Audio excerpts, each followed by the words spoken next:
Good evening, everybody, and welcome to Antamarino Stadium.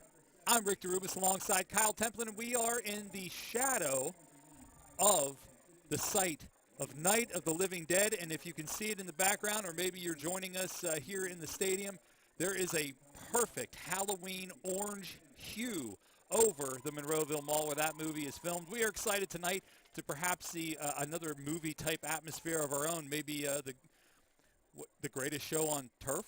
I mean, you've got to admit, Kyle, this Vikings team can put up points, and they can do it in a hurry. Playing an opponent tonight, there's a reason you play the games, as the teams are meeting at midfield to figure out who is taking the ball and who is kicking it. So we'll get to that in a second, but this really, truly could be a spectacular offensive showing for the Vikings as they come in here scoring an awful lot of points. The last time I eyeballed a Vikings game, I watched Peter Gonzalez, who's still probably scoring touchdowns since that last game, had the game of his life. Peyton Wayner continues to tear up the league and just throw the ball everywhere. Seneca Valley come in tonight, the Raiders, on a little bit of a winning streak. We're talking about that early. Yeah, three-game winning streak.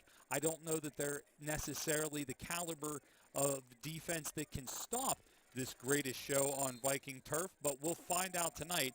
That's why they play the games. It looks like they're going to see a kickoff tonight. It is going to go from left to right on your screen.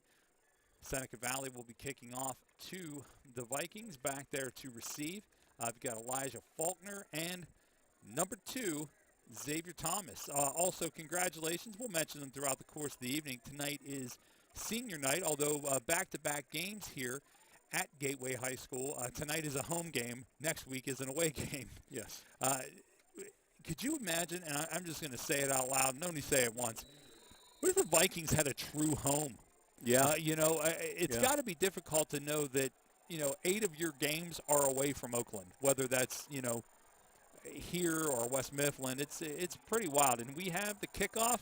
Here it goes. Going to go deep. That is going to be fielded by Faulkner, and he is at the 8 on his horse across the 20, 25, across the 30, and he is going to jump over to the 32-yard line, and that's where Peyton Wayner and crew will set up shop. And we've got late laundry on the field. That is super late laundry. Tonight, too, we're going to get you as close to the action as possible. We've got cameras all over Antamarino Stadium tonight, and you are going to see it as close as we can possibly get you to the action. And we certainly have a penalty that's going to start off on the Vikings. That ball has been moved back all the way to the 12. Yeah, to the 17. So that is where your Vikings will set up shop. 3 receivers to the far side, 1 to the near. A sidecar for Peyton. Is he going to hand it off? He is. Goes up to the side and picks up maybe 1. Number 4, your ball carrier, that is Faulkner. Yeah, Faulkner is going to be definitely setting the pace for them early, and look for that quick offense. Speaking of pace, they are lined up and ready to go, and there is a false start on the center. Laundry comes down, but Easy playing his day from here that ball will be going back an additional couple of yards. Yeah, this is going to be the pace that the Vikings are going to set. And they may pick up a couple of false starts along the way, but that doesn't deter them. They just line right back up and keep moving along. And I've said it before, and I'll say it again. The officials get a lot of work at Central Catholic games. I would love to know if they called a different play here. Twin receivers to each side. Peyton's pulled the ball down. He is going to throw. Nope, he's going to decide to scamper. He's got plenty of room on the far side. He's across the 25, 30, up to the 35, and scampers out of bounds to the 37-yard line, not only picking up all the yards lost, but an additional first down. So, boy, that is dangerous. Receivers are set, and Peyton is back in the pistol formation. A lot of pink on the screen tonight, too. Breast cancer awareness.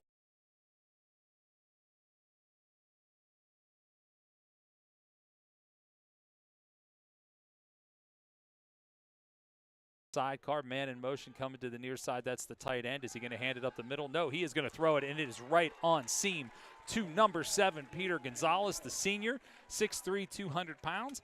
And Peter's going to get that ball across the 50-yard line seamlessly on that throw. So so far, when the Vikings are not shooting themselves in the foot on yardage, they're picking it up in chunks. Yeah, that's their MO. Snap again. Peyton pulls it down, looking to the near side. He's going to decide to move around. He's going to throw it out of bounds, and there is a flag down. I have a feeling that is in the vicinity of holding, so let's see. Yeah, I think we're definitely going to see a holding call on that one. Oh, yeah. And I always got to wonder, like, whenever they get the officials together, if they rock, paper, scissors over who's going to be on the chain gang for Central Catholic games, because the head official just puts the ball down, and he has got no care for the chain gangs to set up. Well, he has to get out of the way. Yeah. You know, the offense happens so quickly. Again, Wayne are going to put it up in the air. It's going to be brought down by Gonzalez, who gets back a huge chunk of the yards lost. Not quite a first down, but gets them to what will equate to a 2nd and 3, I believe, after they get everything settled. They are settled in motion, back in place, and here they go. Hand up the middle, going to pick up an additional yard at best. Looked like it was number 4, Faulkner, maybe back to the line of scrimmage. This offense moves so fast, and this is no shot at anybody that's doing it. There is no way to keep the clock accurate. No.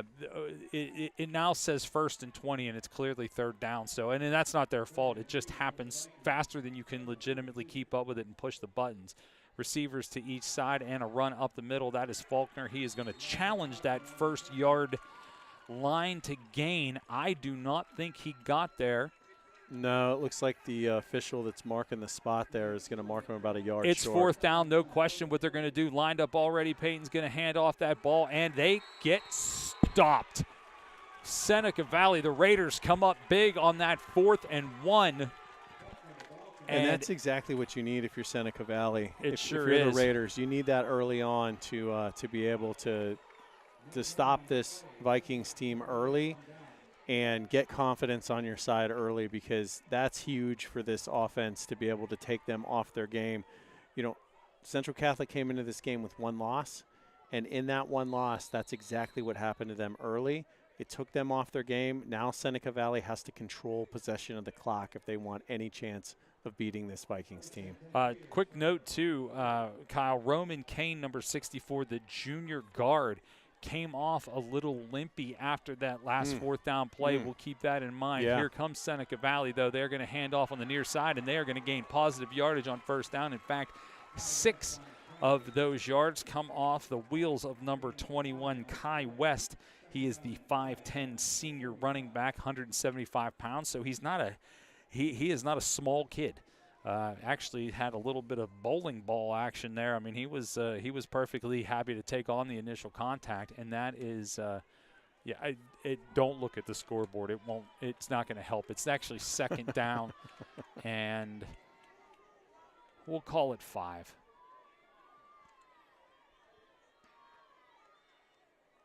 And you're right, for as methodical as the Vikings defense is as slow as Seneca Valley's is, but they're true on that one. Picked up that full 5 yards and create a 1st down. That ball stayed in the possession of their quarterback, Sean O'Shea. He is a senior, 6 feet tall, 175 pounds. Yeah, this is exactly what you want to do if you're Seneca Valley. If you're the Raiders, you want time of possession on your side. You want to keep the Vikings defense on the field for as long as possible, and you want to grind them down. That's what you want to do. Yeah, ball resting on the 49-yard line of the Vikings. So in territory are the Raiders, looking to move forward. Going to look for a pass. No, he's going to hold it down, and he is going to pick up positive yardage on 1st down. In fact, 4 yards for the senior quarterback, O'Shea.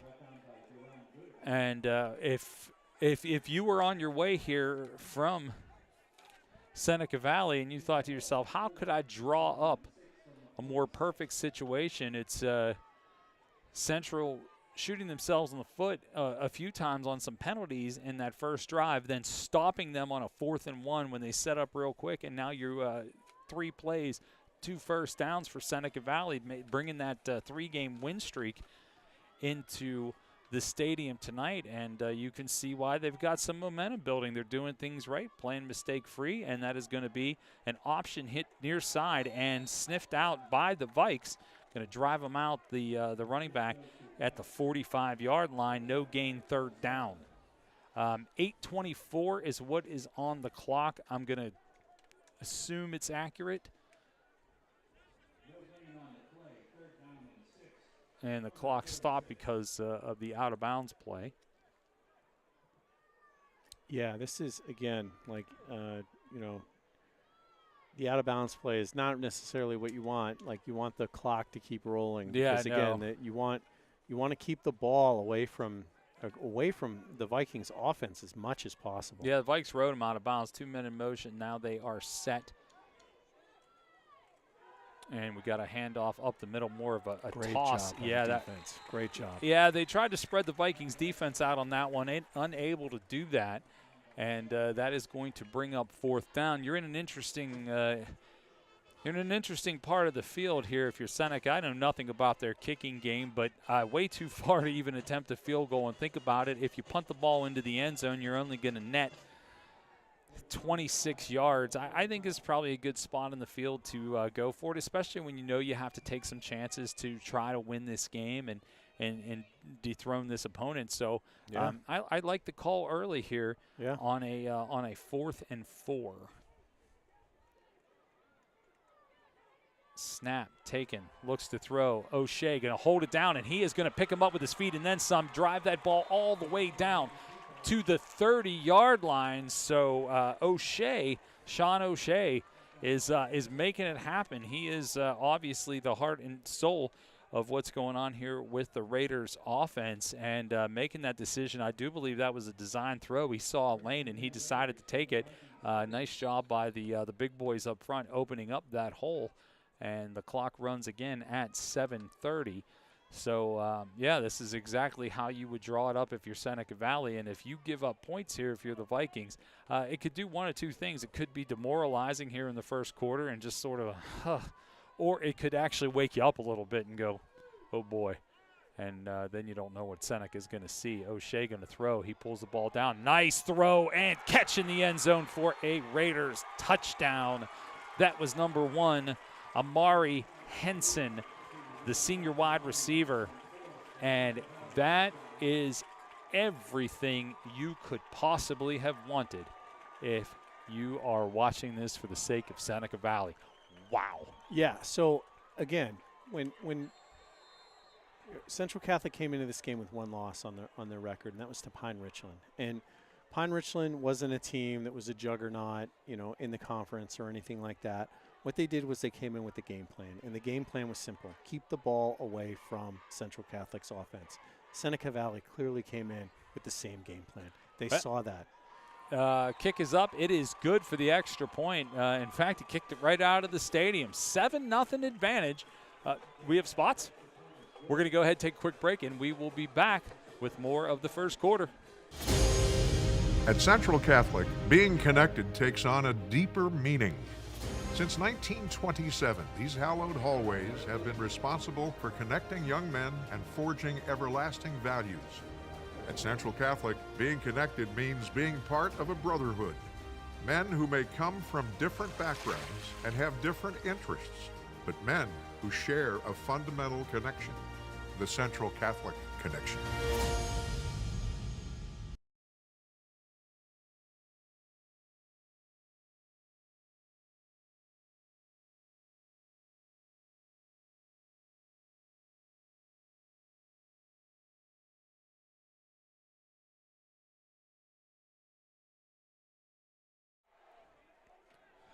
Exactly how you drew it up if you're a Raiders fan. Good, welcome back here. It is 7-0 advantage Seneca Valley, and if you're just joining us, catch you up.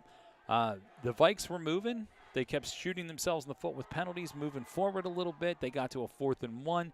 Stuffed by Seneca Valley, they take over at, I believe it was around their own 40-yard line, and they march down the field and put up 7 with 7:03 left to go in the first quarter. Rick DeRubis, Kyle Templin with you. Great staff working with us tonight. Hopefully we're bringing you angles that most high school teams do not get, quite frankly, not just because I get to sit down and work with these pros, but I've never seen a setup like this for high school sports, so very fortunate to work with this great broadcast team. Kyle, Central is down 7-0. They don't find themselves down a whole lot. No. In fact, in any time I've watched them this season, they just weren't. Right. So it'll be interesting to see what they come back out with. Obviously, in that first possession, Peyton was not afraid to throw the ball around. They had much more success throwing the ball in that first drive that ended around the opponent 40 than they did running the ball. The idea of stretching this defense is really what worked for Seneca Valley, stretching the Viking defense out. They had enough solid of a run game, even though most of it came from the quarterback, to set up that beautiful pitch and catch into the end zone and get us here to 7-0. So kickoff pending, and we'll see what happens next. Back for your Vikes, number 2, Xavier Thomas, number 4, Elijah Faulkner. And they're going to pop that one short, and it is going to be fielded at the 20, across the 25, and not more than an inch more across the 25, and that will be number 0, Vernon Settles. Vernon, a senior this year. Obviously, we've called his name a ton over the years between football and basketball. It is senior night here, by the way, at Antamarino Stadium. I think what you're going to see here, Rick, is you're going to see Coach Lehmeyer come out here with a home run ball. I agree. I totally agree. He's very quick to respond whenever, he comes, whenever a team like this shows him up. And, single coverage on the far side. Yeah. With Gonzalez. And they're going to hand that ball up the middle, and they're going to gain maybe a yard at best. It'll be set up quickly again, though. And they are ready, same formation. So several plays probably called at once. Peyton decides to take a walk back out of the shotgun formation. And now they've got Peter Gonzalez wide. Peter Gonzalez picks that ball up 30, 25, 20, 15, 10, 5, touchdown. Nobody could have stopped that. Everybody watched it happen. Yep. I mean, it was the exact, just perfectly diagnosed by you, Kyle. There was no doubt that ball was coming. You leave Peter Gonzalez with single coverage. Peter Gonzalez is going to score a touchdown, and now we've got Laundry out on the field. I have a feeling it might be a bench penalty. Yeah, I think it is going to be a bench penalty. Or it's going to be somebody was mouthing something. Maybe an excessive celebration. Yep. Bench warning. Move back. That happens an awful lot to Central. Now there's 90 kids. Yeah. There's 90 kids on the roster. Only 11 on the field at one time. There's a lot of people, but that is exactly what happened. Peyton to Peter. Peter across the goal line. No, he is stopped short of the goal line. Not able to get there. Stopped right at the goal line off the shuffle from Wayner, and now it is 7-6. Seneca Valley. The difference, Kyle, it took Seneca Valley 5 minutes, 5.5, 6 minutes maybe to score their touchdown. It took approximately 2 plays in 26 seconds, I think, for Central to catch back up, pending that point that was no good. But that is dangerous. And there is another flag out on the field. I think that may have fallen out of his pocket, though. Yeah. I don't think that's a real. I wouldn't be shocked here if Central got aggressive here also and onside kicked this. No. That's how aggressive Coach Lehmeyer is. You can't argue with success. Again, I'm not a high school football coach, and he is, and he's a very good one. So I would venture to say whatever he thinks is right to do here, I would do. And I don't think you're wrong. Maybe pooch it right here in the middle No, they are going to kick it long, and it is going to go out of the end zone nearly. And they, the Raiders, will set up at their own 20. That's interesting. I guess maybe because of the success of the offense on the first drive, he's giving them space. And well, I would imagine, you know, much like other teams learned something from that Pine Richland loss that the Vikings suffered. Coach Lahmeyer learned things too. Yeah, you know, he's not going to give more possessions than he has to. To a team that's coming in here on a hot streak. The Raiders come in rattling off 3 straight victories. He's not going to give them any more shots than he has to. But also, that would have been a super aggressive call, I guess, with 6 minutes still left in the first. Direct snap, that goes to 21. He's going to carry it across the 25, 26, 27, and 30-yard line. Running. That was a hard run. You're right, by Kai West, the senior running back. And he initiated contact 3 times on that run. Yeah, that was That's when you that's want downhill running. You want to hit somebody if you do what he did. He was challenging people to come up and hit him. An absolute beautiful night here, by the way, in Monroeville. We're in Gateway High School, home of the Gateway Gators. It is there is obviously that nice October chill in the air, but you couldn't order it out of a catalog better for a Friday night lights game like this one. And when you run downhill like that and you get that hit and you get that second hit and that third hit, going to be a quarterback keeper here by O'Shea. But you get that, you start to feel it. Like you got to keep your blood moving. You got to keep your blood pumping on a night like this, because that chill is certainly in the air, and that'll do it. Running hard like that. Yeah, that was some Jerome Bettis running right there. Yeah, no, I think that's a fairly. It was definitely not Barry Sanders. No, it was definitely more Bettis than Sanders. Yeah, no, it was. I mean, it was like he was challenging people to come up and hit him. Now let's see what they come up with here on second down. Looks like it's 2nd and 7.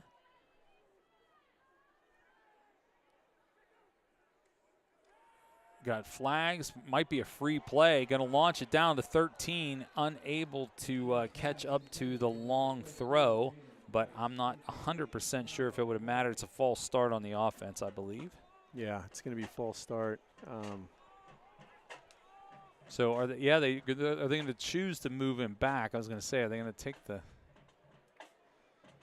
So now it will become 2nd and 17. Yeah, I mean, that's a good call by Coach Lahmeyer here. I mean, with this offense, the way that they're moving, I take the yards, because that's what he did. Yeah, I mean, take the yards, because they're definitely going to keep running. And, you know, for Central's defense, that's been a weak spot for them all season, is playing against the run. And so, yeah, I would take the yards too.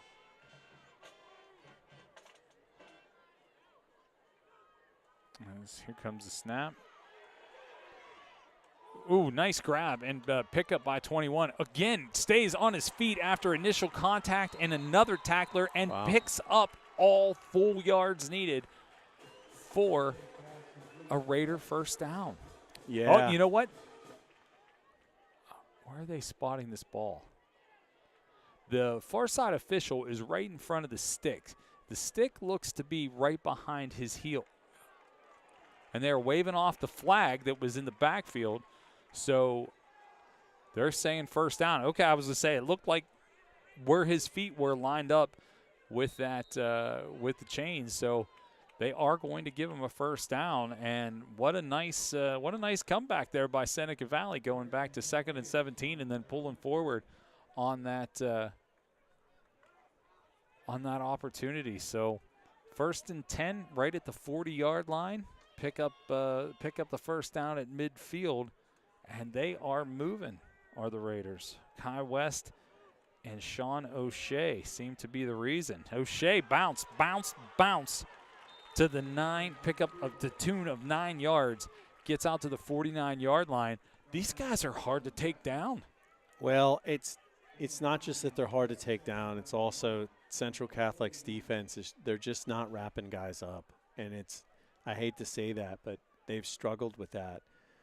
You know, it's they've struggled with tackling guys in the open field. It's like they want to put the hard hit on somebody and put a lick on somebody and not just bring them down with the tackle. And it's, you know, look, I mean, I get it. You want the highlight play, you know, but just bring them down. I want a state championship. So Yeah. and Yeah. wrapping up is what equals state championships. Run Yeah. up the middle, and that is going to pick up that first down and then some.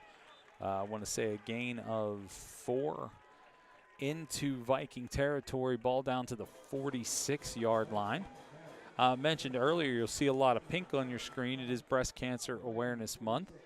Yesterday at the gym, I got talked into doing a spin class for, you know, every mile you give money. Yeah. That was after the class I'd already taken. I wasn't sure if I was going to make it to the tonight's game, but obviously worthwhile causes everywhere for breast cancer awareness, so please give if you can.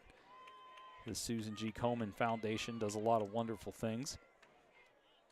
And here comes the snap on first down. O'Shea evading tacklers, 2 and 3 tacklers. He's looking to throw the ball, and he does. And nice job by O'Shea to find somebody sort of open.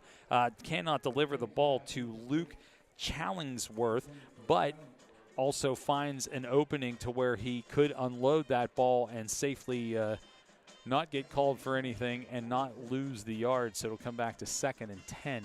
It was Colson Gatton there in the backfield, and he had a beat on the quarterback there in the backfield. And instead of, you know, squaring up, he tried to make, you know, the flying tackle there, and he missed him.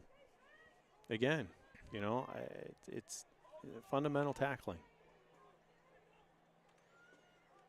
O'Shea's going to hold it down, and he is going to run with it. I think he had an option there and decided to hold it because he got so close to the sideline, but he does pick up positive yardage on a 3rd down, or a 2nd down, so coming into 3rd, only picked up 4.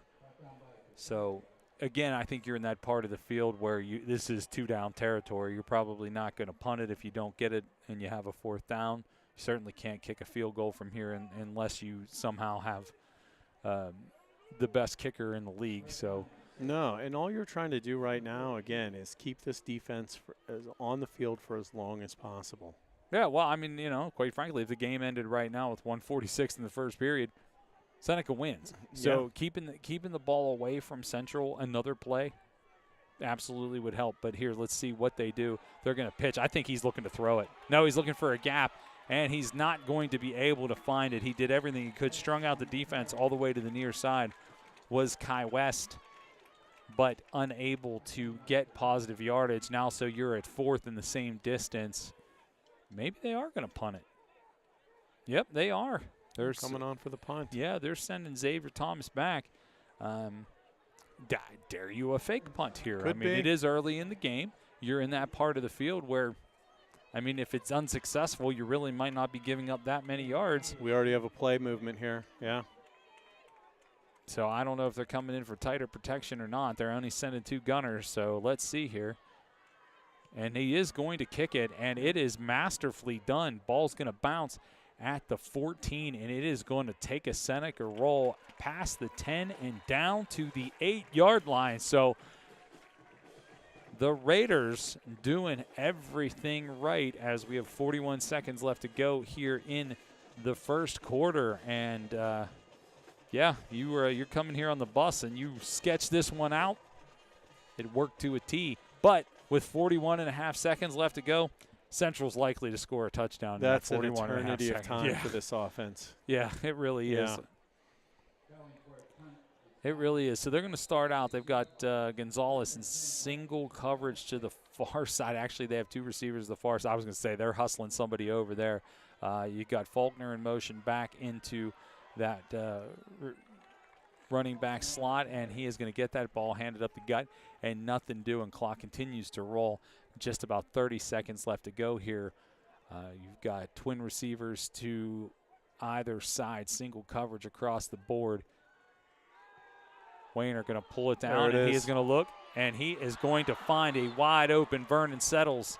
Unfortunately, on senior night, Settles can't handle it. He had a beat on his opponent, and he is still running, and it would have been a touchdown by now. Unable to pull that ball in.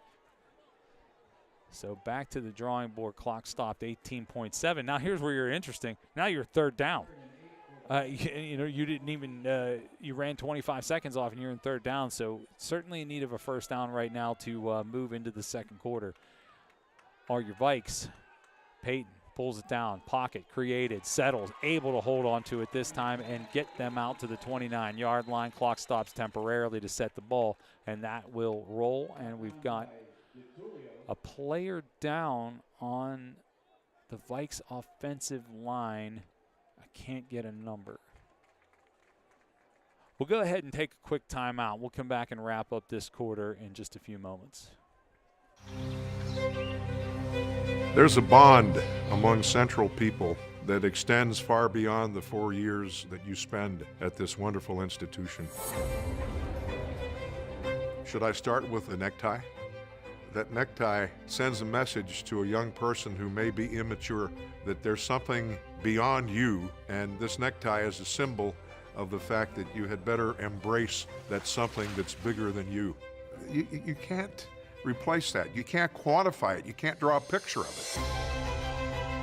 I'll hear about a Pittsburgh celebrity or a national celebrity, and somebody will say, he's a Central guy. And I would say, I didn't know that. As soon as that Central Catholic word comes out of somebody's mouth, there's a hollow feeling.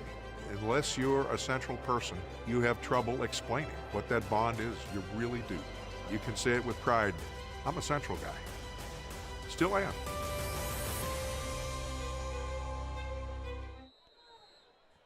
Welcome back. Your injured Vike on the play, by the way, was Roman Kane, able to walk off with a little bit of assistance. That's the second time we've called his name for injury tonight, as we've got probably one play left here.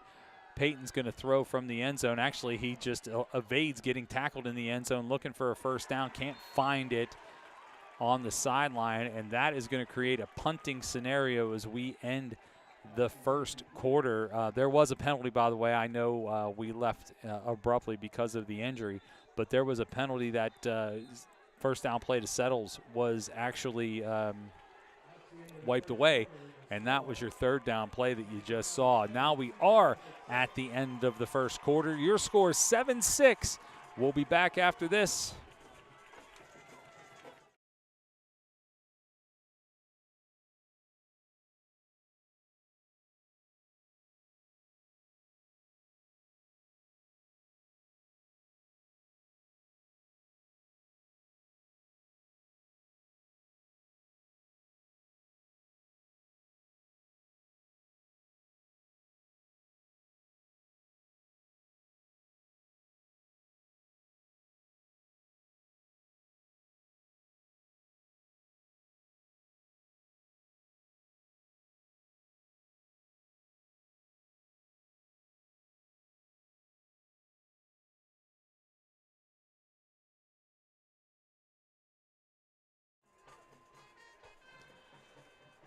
Back here at Gateway High School, Rick DeRubis, Kyle Templin, whole team bringing you the best visual for sure.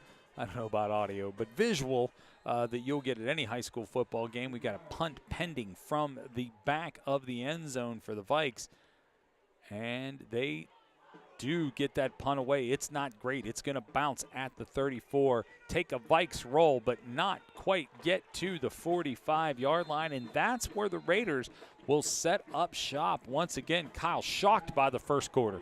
Yeah, and if you're Seneca Valley, if you're Raiders, if you're a Raiders fan right now, I mean, all the momentum is on your side right now as you are up.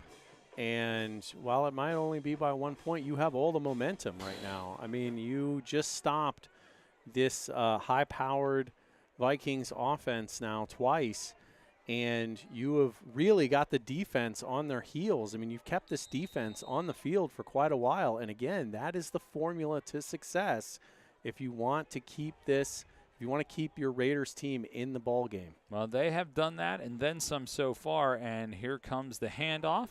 And no, it's going to be a quarterback keeper. He's across the 35 and down to the 29-yard line. Sean O'Shea is dicing up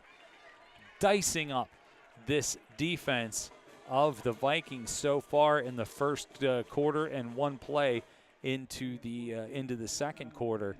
I don't have stats in front of me, but that kid is carrying this team on his back. When they went to the break between quarters, Seneca Valley was celebrating like they legit just won the state championship because they know what they're doing here is not an easy task, but they are, in fact, doing it.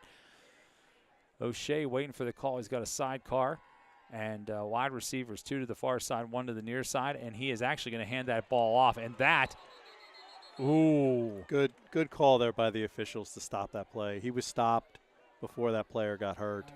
He was wrapped up. I mean, he was about to get pile-drived into the field right there. Yeah, that was Ty Uhas that actually tied him up, also senior night. Thanks to Ty for all his contributions here to Viking football on senior night. But, yeah, he tied him up. And he picked him up. Yeah, he was about to pile drive him right into the turf there. Captain Insano shows no mercy. Yeah. It was about what Ty that was a good call. That was a good whistle there. Yeah. Yeah. I mean, as much as you want the Vikes to win, you don't want anybody getting hurt. O'Shea is going to throw it to the near side, and it is going to be a positive pickup. That is for number 1, Amari Henson. So that will get them to the 27th, 3rd down, and the board says 2nd and 14, so we can't go with that. We're just going to have to eyeball it here. We're going to say 2nd and 7. I would say, and this is really important. The Raiders have really done their homework here. I mean, when Pine Richland beat the Vikings this year, they did it with 297 yards rushing. And this is essentially the same thing that Seneca Valley is doing. But they're doing it. They're doing with such accuracy with 2 players. It's it's 21 and 7. Well, that's what Pine Richland did. And they basically did it with 2 players. And and here's why you don't throw. That is the perfect example. They're going to lose about 4 yards on that completion to the near side, and now it is 4th and down. I suspect the offense will stay on the field for this one. Oh, yeah. And so you are at the 31-yard line. You got to pick up 11 to stay on the field and continue. They've done that with their legs. Sure. I would not be shocked if this is a draw. Yeah. I absolutely would not be shocked if it's a draw. I mean, you got a big package down there. I mean, that's what you're doing. He is going to roll out to his right, going to switch gears, go to his left, look for somebody open, and he actually has a man open. If he can actually get there, he cannot. Ball fumbled. He lost the ball. Picked up by the Vikes, and they are on the move. It looks like 16, can't tell, maybe 10, but on the Vikes on the move, it's 18. He's going to get down to the 32-yard line. There is a flag down at the 30. There is, and I'm going to suspect that it's holding on the offense and that play will count. Yeah. Outstanding individual effort made by the man in maize and gold, Cole Sullivan. Yeah, Cole Sullivan. Sullivan's going to Michigan, but tonight he's doing it all on defense for the Vikes, and that is going to – there you go, 1st down. Call's all good. Everybody's wrapped up. So Cole Sullivan being the spark that we know he can be for this Vikes team, and that was outstanding. And what a change of fortune. Now I think you go right for the end zone. Oh, yeah. Let them know. I mean, let them know, and you're going to the throat. You're going to have Peter Gonzalez here on the near side. He's going to be single covered, double twin receivers to the far side with a cushion. You got a sidecar with Faulkner right across the middle. Peyton is going to find Faulkner on the far side and making something out of nothing. Faulkner's going to pick up that 1st down. Peyton certainly was looking to go home run on that, but found his outlet and still managed to pick up 11. So great decision-making by Peyton, and he is back. I think you'll still see it here. You might. Take a shot at the end zone. 40's uncovered. 40's uncovered in the slot. Peyton going to pull the ball down, and he is just going to go ahead and slide, and he's going to pick up additional yardage because he absolutely got pummeled after he went to the ground and gave himself up. So was that a flag at the end? Yeah, well, that's what I mean. It's absolutely against Seneca Valley. You cannot hit the quarterback after they give themselves up, so you're going to march forward another half the distance to the goal. So that ball is going to be somewhere around the 10. Yep, right at the 9-yard line. So 1st and goal, 9-12 And you want to talk about a just change of momentum. Huge That swing. ball was punted by Central in their end zone, only went to the 39-yard line, and now in just a few plays, they're threatening to score. Going to find across the middle. That is Peyton connecting with Vernon Settles down to the 5 on a second down or on a first down play, second down pending, and it will happen that fast. I try to not get too far ahead of myself, but I know if I don't say it that way, I'll not know what down it is. Yeah, yeah. That's how fast this offense moves. Single coverage on each side. Peyton going to throw it. He's throwing a fade for Peter Gonzalez in the end zone, and nice job of breaking that up. No, I mean, it was clean. It was actually an outstanding defensive play in the end zone right in the corner. So now you have third down coming. No, I'm sorry. This will be second down. I forgot about that penalty. So this is second down. Peyton waiting for the snap. And they're going to run the same play.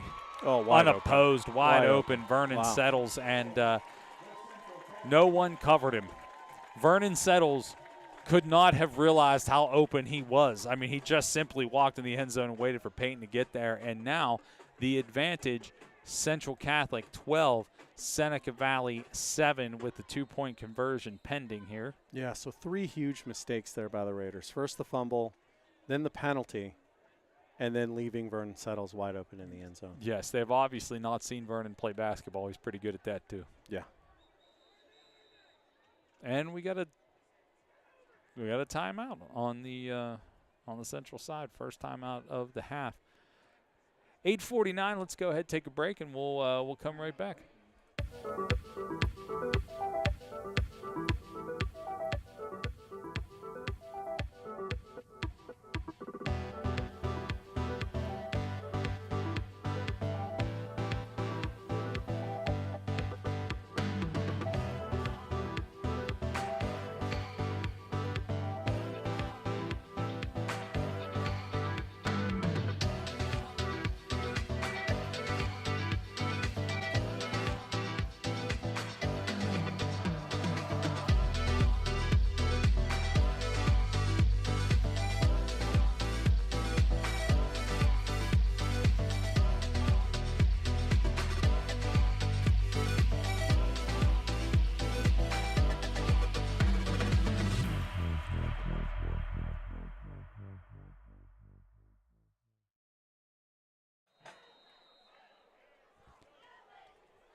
Two-point conversion pending here. Everybody's lined up. Peyton's going to decide to get away from center and back up into the shotgun. He has running back to his right. Is he going to follow him? Nope. He is going to pull the ball down, throw it, and he fooled everybody. And that is the easiest 2 points that you will find. Finds Colson Gatton wide open in the end zone, the tight end, the sophomore. And now it is 14-7.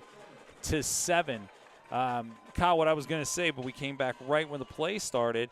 I'm not sure if it was the head coach over on the Seneca side, that's Ron Buchel, but someone was very mad.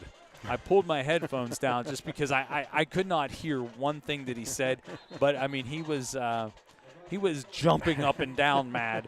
We'll just put it at that. And, you know, I think he realizes we're still in this game, and they still are. It's only a one-score lead. But here is where one score becomes 2 scores, or you tie it up. And that's, I think, really what he was trying to push along to this Seneca Valley team. Hey, you've done a great job so far. Yes, we made some mistakes. Yes, we gave up a terrible penalty and a touchdown. It doesn't have – the wheels don't have to come off here, and I think was essentially what he was trying to get to. And yes, he's absolutely right. Absolutely right. Here comes the kickoff. Yeah, you got to keep your head in the game. It's that simple. And bringing the ball across the 20, 25, and down to the 27.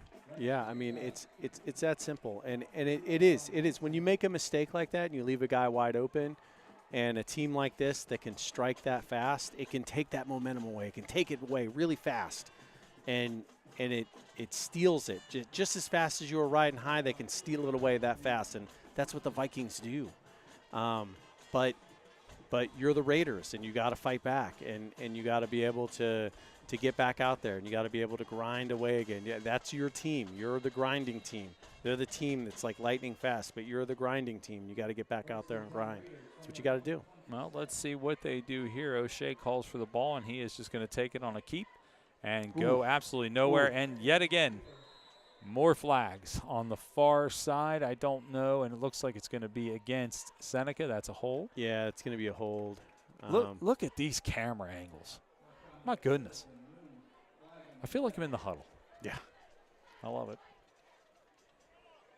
It's so weird as a broadcaster to have grown up doing this on the radio, and now like you can actually, like I can watch it while I'm watching it. It's pretty insane. Yeah, I mean, well, what's crazy is that we're so used to as radio broadcasters by trade, describing everything to you as you know, as people that are viewing it, right? And we're happy to do that for you, but it's so great that you get to have so many different camera angles to be able to see it, and as they pan back and forth and everything. It's great. A lot of times you see it better than we do, and there is an absolutely outstanding play right there. You guessed it. Cole Sullivan. Yeah. Oh, just a beautiful play right there by Cole. Oh, no, I'm sorry. That was Anthony Specca. Oh, another one. Yeah. Specca going to Penn State. Yeah, Specca's doing fine, too. Don't get me wrong. I don't want to take any heat from Anthony. He's doing just fine. And that's somebody that we'll definitely be calling his name out a lot throughout the game, because he is a guy that is all over the field 24/7, and that's why Penn State obviously has recruited him highly. And that's why he'll be going to Happy Valley. The thought of watching those kids play on Saturdays against one another, pretty cool. It is actually pretty cool. Yeah. O'Shea drops back looking for room, and now this Central Catholic Viking defense is getting mad. Ty Uhas coming in, putting down. Yeah. That's the second time we've called his name in the last 5 minutes. Last time we called it, we thought he was going to pile drive somebody through the turf. Nice wrap up there and bring down. So I would imagine somewhere in that time between the first and second quarter, tackling was addressed. Yeah, and a lot of these guys on Central Catholic, a lot of these seniors, a lot of them highly recruited, by Power 5 schools. So congratulations to all of them that are moving on, and and a lot of them, including ones on the offense as well. Breaks my heart that they're not going to Pitt.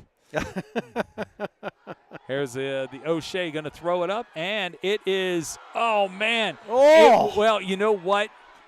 Everything by Xavier Thomas was perfect. Yeah.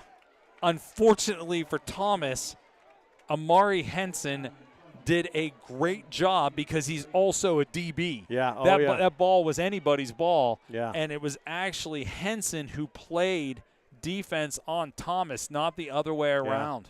Yeah, he saved it. Yeah, he sure did.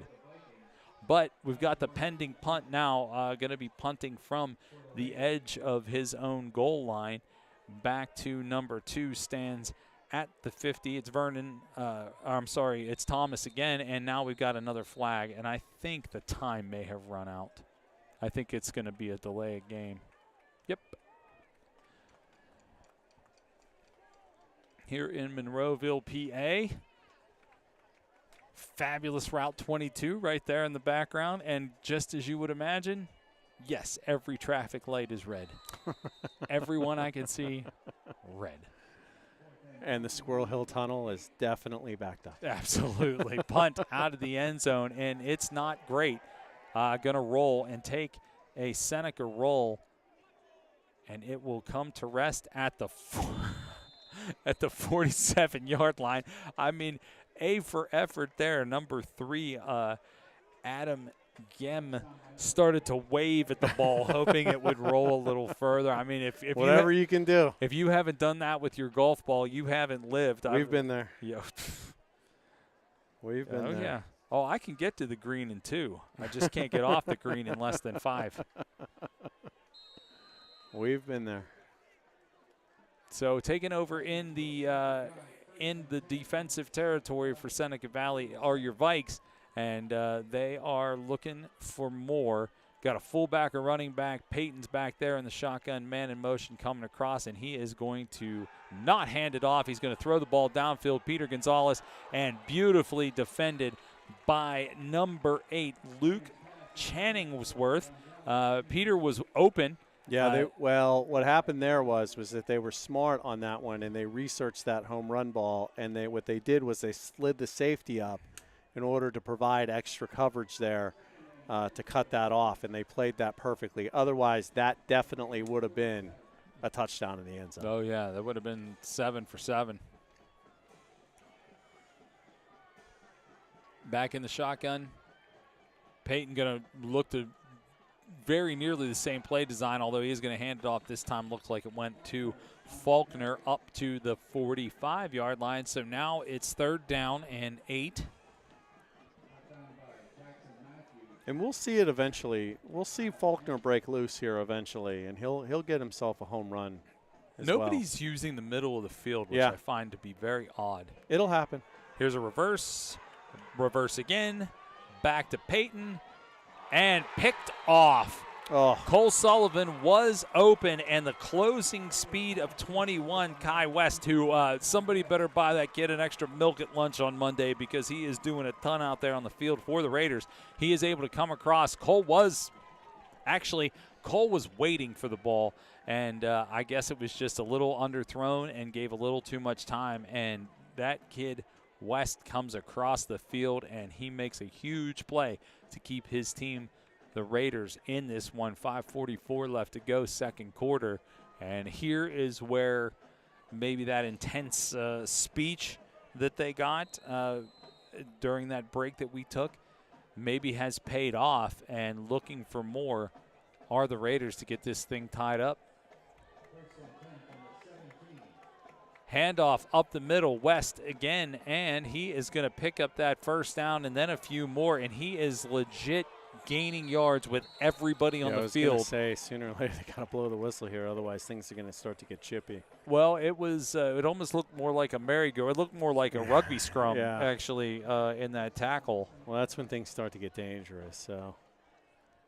Well, I mean, the new thing in the NFL is, the tush push. Everybody's pushing somebody from behind, which I think football is not going to keep something that's allowed. I think generally those types of things are going to be, and that's really what these guys did, and then they started going a circle when they blew the whistle. Yeah.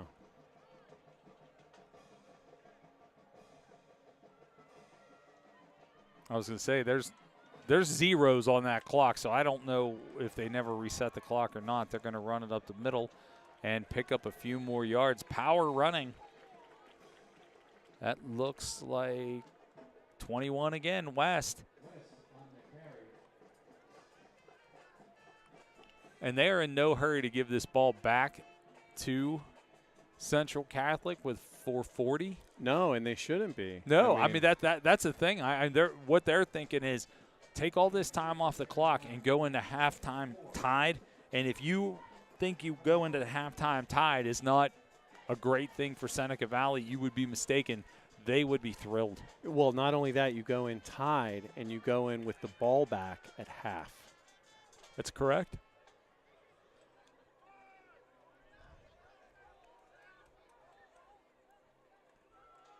Quarterback keeper, and he is going to dance across. Yeah. Wow. Absolutely. Wow. He needed the 43, and he got to the 47. Looking like Broadway Joe. Yeah, well, no matter how he got there, he did it, and he is making all the difference in the world is O'Shea. And first down, clock moving, 4 minutes left. And really, outside of a fumble and a great individual effort by Cole Sullivan and a few penalties, the Raiders have played flawlessly. Well, and here's the thing, though, but the Central Catholic defense is really good about this, is they'll give up the middle of the field all game, but they don't give up the end zone. Nice job by the receiver on the far side to come back and give O'Shea a target. He does, and O'Shea is going to hit him at the 39-yard line where the ball will rest. And again, that shoot 30 seconds off the clock. It stopped at the moment until the ball is reset. Now it should start. He didn't go out of bounds. Oh, there it is. Clock going. But Yeah, take another 30-second chunk off the clock. Pick yourself up a first down. Exactly what the doctor ordered. Columbia blue, black, and white, by the way, is the colors of Seneca Valley. Columbia blue. Interesting. Yeah. We have some Columbia blue at my house. Oh, yes. Oh, yeah. That's right. Not tonight, though.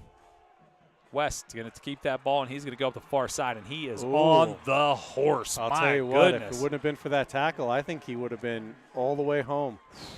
That was a nice burst to the outside, and then he Yeah. actually kicked into a different gear, and we have another player down on the field. It looks like Amari Shields, but I can't tell. We are a fair distance from the field here. It's a great facility, but we are far away. Yeah, it looked like whenever he made that tackle, it came down awkward.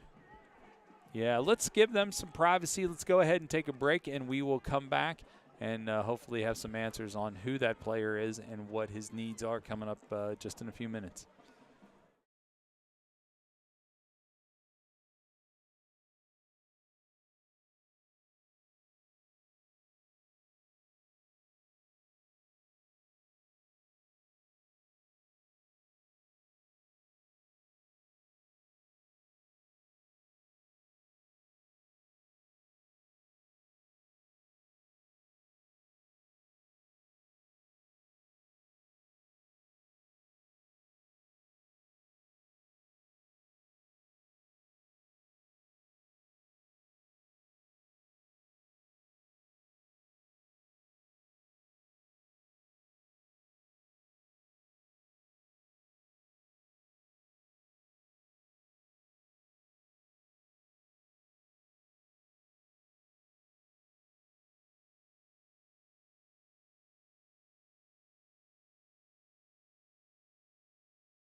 Welcome back. That was Shields, the injured player, able to walk off under his own power. I'm not sure, Kyle. We saw Anthony Specca was very upset during that injury timeout. We'll get to that in a minute as we've got this pending first down.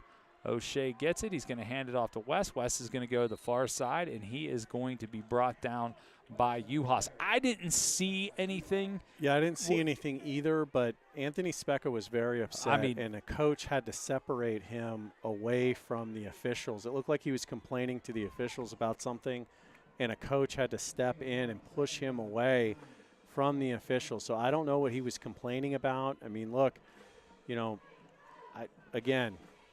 players get upset about certain calls. It could have been the actual injury that happened to Shields. You don't know. You don't. And what we do know is it's second down, 2 minutes left to go here in the first half. And Ty is just obsessed now. Nice coverage, nice pressure by Ty, going to bring the quarterback down. O'Shea was able to get rid of the ball before he hit the turf, so it will not be a loss of yardage, but it certainly is a loss of down, and it slows the clock again, 1:57 on the stop clock.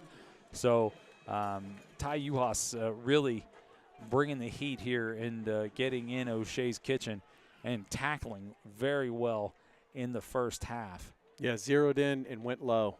That was important for him to go low. Well, the feet of West and O'Shea are killing you. It's the only way to tackle these guys. I mean, I hate to say it, but it's true. If you try to tackle them high, you can't bring them down. You're missing them.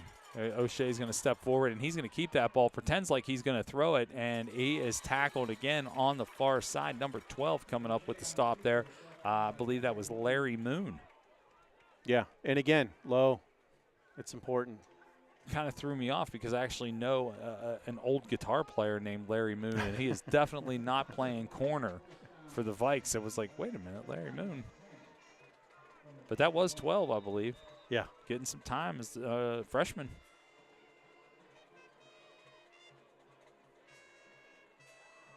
And it is fourth down, 124. Looks like we're going to get a timeout. Yeah, here. Seneca's going to think about it. Let's just, we'll keep it here, and let's just play coach. Fourth down, and I mean, it looks like you got a full 10. Yeah, I was going to say 10, maybe 11. if you turn the ball over, you're giving it back to them at the 21. If you kick a field goal and miss it, you're giving it back to them at the 21. I'd go for it.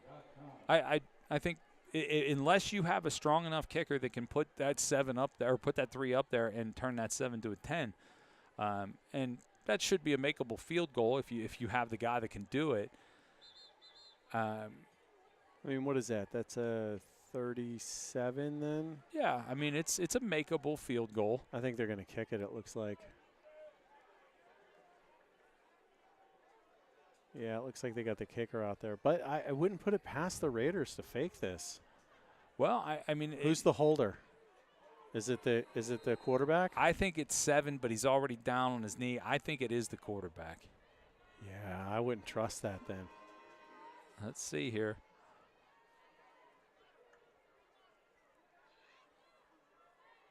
Snap comes, holds. Ooh. Yeah, holds bad, and so is the kick. And I don't think it was it was 7. That is the quarterback, O'Shea. The snap was not good. The snap was terrible. Yeah, he did his best. Yeah. And the kick, I mean, at that point, and again, you don't know that the snap's going to be bad. You've given the ball back, 1:18 left to a team that can score in one play. I say this all the time. If you are out there and you are a football parent and you want your kid to make it to the next level, go in the backyard right now and teach your kid the long snap. Yeah. I'll tell you what, it is the most valuable skill. That is the most underrated thing, I'm telling you. Yeah. I cannot stress it enough. Teach your kid the long snap. Yeah, no, Greg Warren, the Steelers long snapper for years, made a pretty good living long snapping. Yeah, and when those guys go down, they are on the hunt for anybody. Right. I mean, they're looking in the yellow pages for guys. Yeah, Peyton on that first down does a lot of scrambling and dancing to essentially gain a yard. 2nd down and 9. And they are back up again. They have 2 timeouts left. I don't know that they'll need them. No. I think they have 2. Board says 0, but that is not right. Yeah, no, the board's not right. Not a great throw by Peyton, and Peter Gonzalez tried to come back to it. He can't get to it, so minimizing the damage, 105. So you got that ball back. I think it was, what, 121? So now the clock has started again, and we will – now the clock is stopped at 102, so an extra second went off of it.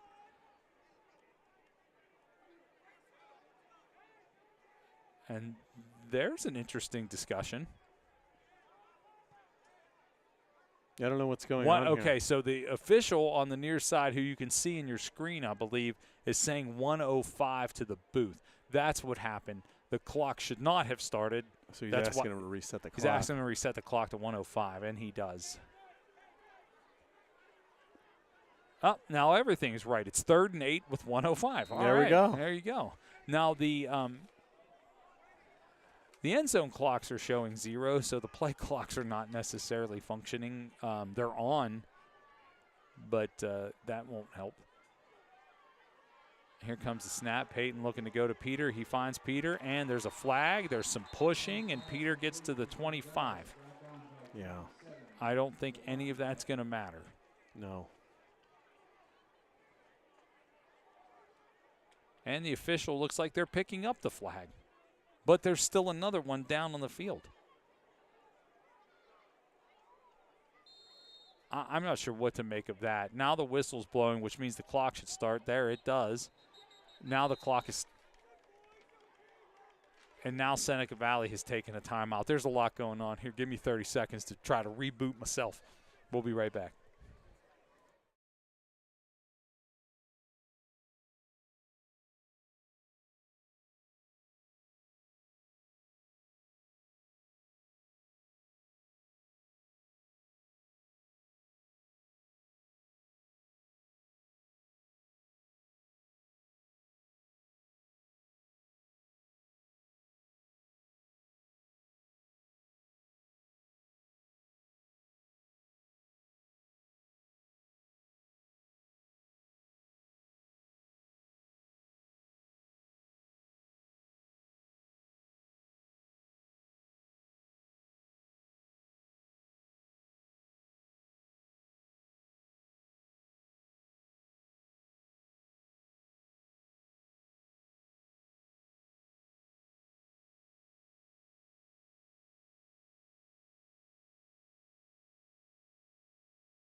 Welcome back to Antamarino Stadium. I'm Rick DeRubis. That's Kyle Templin. There's officially 1 minute on the second quarter clock, and we have a punt coming from the Vikings if nothing changes. Fingers crossed. There's the snap. There's the punt. It all happened. And it was close. I don't know if it was partially blocked or not, but the punt takes a Seneca roll and falls dead right at the 50-yard line. So 52 seconds in which to work. It says there are no timeouts on the board. I don't think that's accurate. I think Seneca has at least one. So we'll go with that and see what happens. If they call another one, they call another one. Yeah, well, I'm not. It's got to be hard for the score. We were just talking about that at the break. For anybody trying to operate a clock in this particular game with all the stoppages, all the flags, and how quickly the offense sets, nobody can do it well. I mean, there's just nothing anybody can do. And honestly, the officials are a bit confusing for, I think, anybody involved in that. So not taking it to heart that whoever is operating the scoreboard has their challenges in front of them. But we do have the ball sitting at the 50. Seneca Valley has it and looking to tie this game up before we go into the halftime. The game's moving pretty swiftly. It's just after 8 o'clock. So O'Shea on the run. He is going to throw the ball down to the 45-yard line, in and out of the hands of a receiver, which is a receiver whose name we've not called yet. Well, that is number 8, Challingsworth. So clock stop 45 seconds.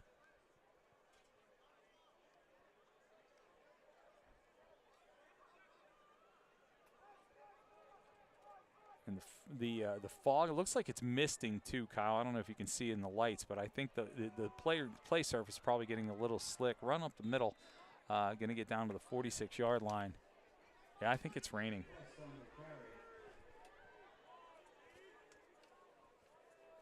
We mentioned the Night of the Living Dead, which, of course, was filmed at the Monroeville Mall just up the street from here. And it's starting to get that eerie, creepy, cool, misty feeling like a Night of the Living Dead. Oh, yeah. It's Halloween. We got to play into it. O'Shea has it. He's going to run into his own man, but still find a way to elude everybody. And he is going to do the wise thing and just throw the ball out of bounds, give himself a chance to live another day. 9.6 seconds left on the clock. It's 4th down. So you're obviously going to punt it here. And I think you just what you try to do is punt it high enough that gives a chance for no return, and just see if you can get this thing out. Because the last thing you want to do is give Central a chance to have one play,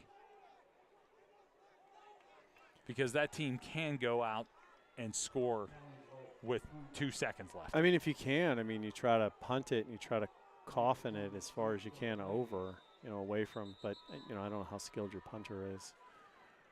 Now Central is going to take a timeout.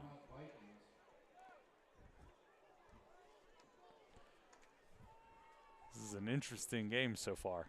A lot of gamesmanship, which I can certainly appreciate.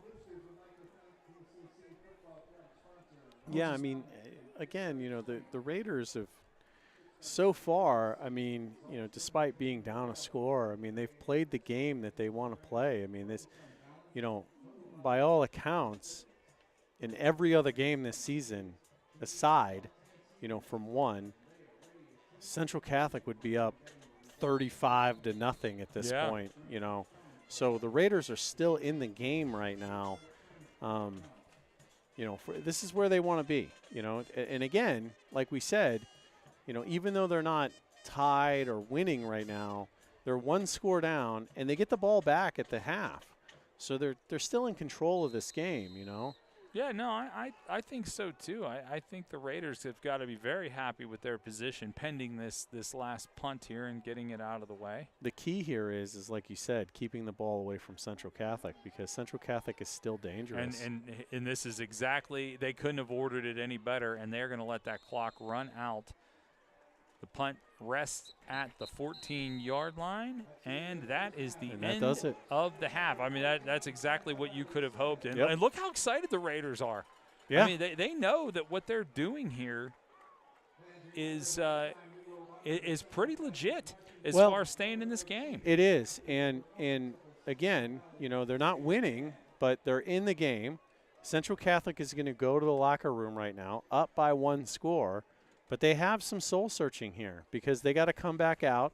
They have to put their defense back out on the field, and they got to figure out what's going on with this offense right now because the offense is not the offense that we've seen in other games. That's the high-powered offense that we normally see from Central Catholic, and Coach Lehmeyer needs to get that offense moving again because we're only a few games out from the 6A playoffs here. Yeah, no, I mean, this is certainly an interesting set of series unfolding here in front of us here at Gateway High School. We're going to go ahead and take a break for halftime. We'll be back with the full second half as the rain continues to fall here at Antamarino Stadium. I'm Rick DeRubis, that's Kyle Templin, and we will be back with the second half. At Central Catholic, being connected takes on a deeper meaning. Since 1927, these hallowed hallways have been responsible for connecting young men and forging everlasting values. At Central Catholic, being connected means being part of a brotherhood. Men who may come from different backgrounds and have different interests, but men who share a fundamental connection, the Central Catholic connection.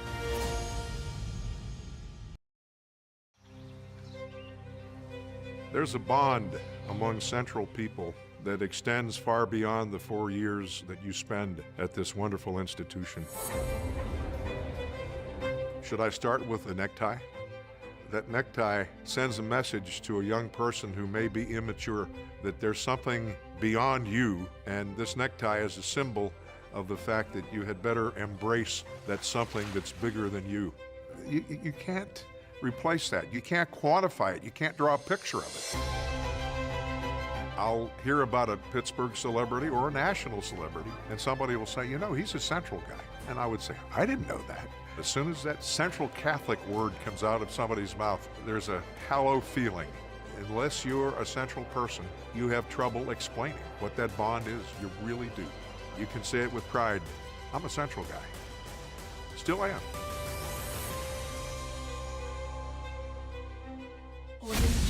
Ace, a skilled sharpshooter in their respective tradecraft. Do you have what it takes to be an ace?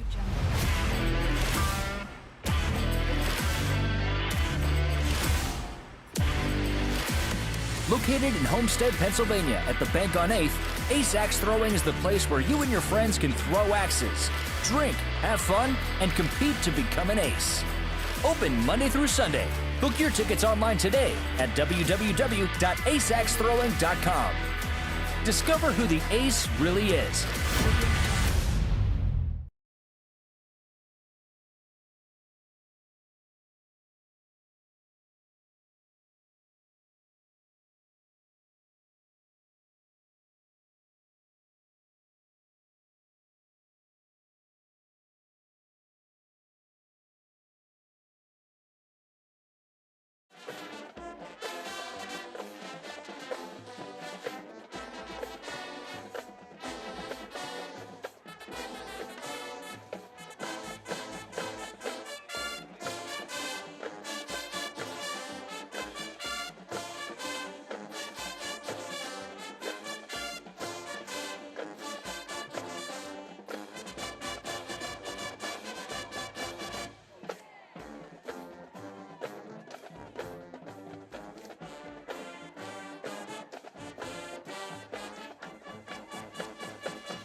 Fans, we will now recognize the senior members of the Viking Marching Band in color guard.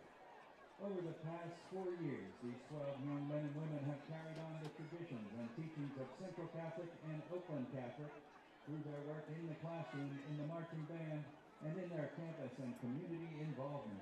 Here are the honorees. Katie Carney has been a member of the band color guard for 1.5 years.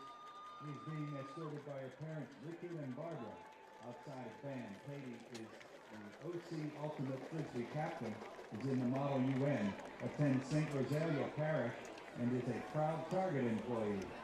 Katie is a high honor roll student. She would like to thank Mrs. Cuss Mr. Wilson, and Coach Emily for believing in her and her friends for their support. Fans, let's hear it for Katie Carney. Nova Davis is being escorted this evening by her parents, Scott and Jennifer. She is a high honor roll student and is a one-year member of the band Color Guard.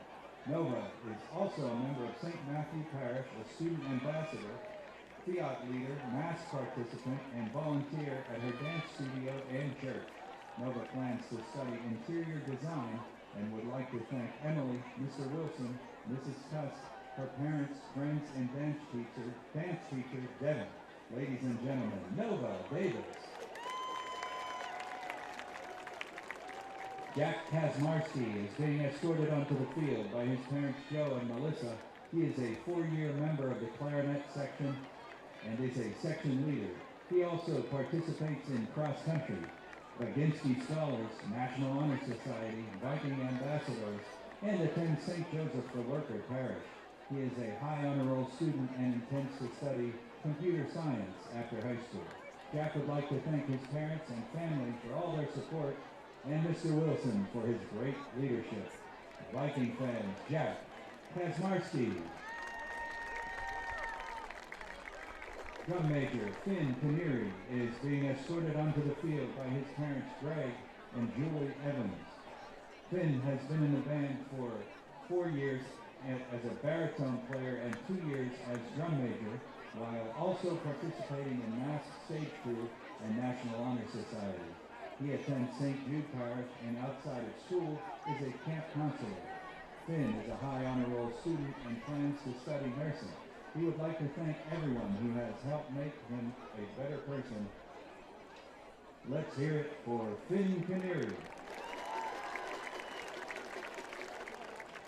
Cynthia Lopez is being escorted to the field by her mother, Christina Thrasher. Cynthia has been in the band for 3 years as a flute player and color guard member. She also participates in the Masked Drama Club and Model UA. Cynthia will attend the University of Pittsburgh where she will study architecture or anthropology. She would like to thank Mr. Wilson, Emily, Mrs. Tusk, her family and friends and teachers, and especially Miss Wall. Give it up for Cynthia Lopez.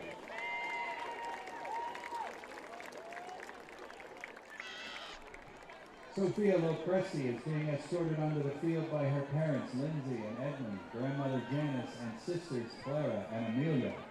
Sophia is a clarinet section leader and has been in the band for 4 years. She is a high honor roll student participating in Mass, speech and debate, is a Fiat leader, and a student ambassador and a member of St. Rayfield Parish.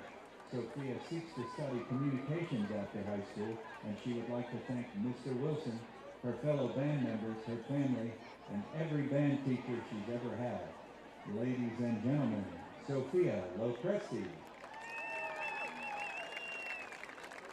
Gabriella Morgano is a 3-year member of the band and the color guard section leader. She is being escorted to the field by her parents, Joan Marie and Joe. Gabriella is also a member of Christ the Divine Shepherd Parish, a senior Girl Scout, a St. Lucy's Auxiliary Medallion Ball candidate, and a volunteer with the Greater Pittsburgh Community Food Bank. She is an honor roll student and plans to study mechanical engineering. She would like to thank her parents, family, and best friend for lifting her up, and Dr. Anderson, Dr. McGuire, Mr. Wilson, Coach Emily, and the Huss family for their unwavering support. Let's hear it for Gabriella Morgano. Keelan Morris is a first-year member of the band Color Guard. She is being escorted onto the field this evening by her parents Kevin and Jill. In addition to band, Keelan is a Fiat leader, plays ultimate frisbee, and works as a summer camp counselor. She is an honor roll student and will be studying nursing after high school. She would like to thank Emily, Mr. Wilson, Mrs. Tuss, and her parents. Let's hear it for Keelan Morris.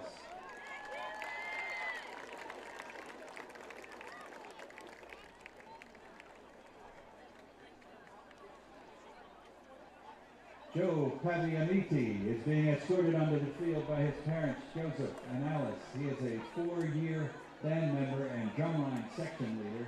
His other activities include FBLA, track and field, Appalachian Mission Trip, chess club, St. Paul Cathedral altar server, Amen to Action, and basketball referee for a community rec league. Joey is an honor roll student and intends to study civil engineering. He would like to thank his parents, siblings, Mr. Wilson, drumline teacher Paul Schack, and a special shout out to Mr. and Mrs. Cuss. Ladies and gentlemen, Joey Pavianiti.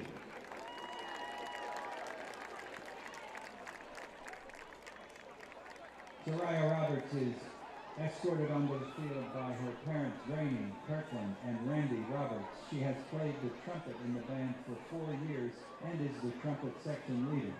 She is an OC ambassador, Fiat leader, plays tennis, and tutors at St. Benedict the Moor. She is a high honor roll student considering a career in nursing. Soraya would like to thank her parents for their support and transportation, Mr. Wilson for believing in her, and the CCBPA for their kindness and good snacks. Fans, Soraya Roberts.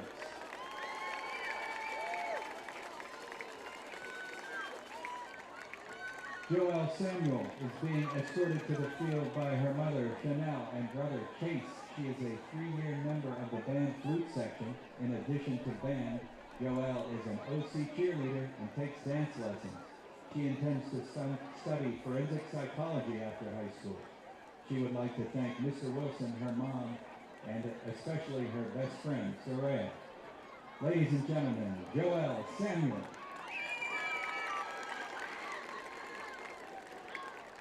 Tina Schott is being escorted onto the field by her mother Megan and brothers Stephen and Odin. Tina has been a bells player in the band for 2 years. In addition to band, she is in the Latin Club, D&D Club, Mass Stage Crew, and Girl Scouts. Tina intends to pursue psychology after high school, and she would like to thank her mother for always being there to support her, her brothers, and her dad. Let's hear it for Tina Schott.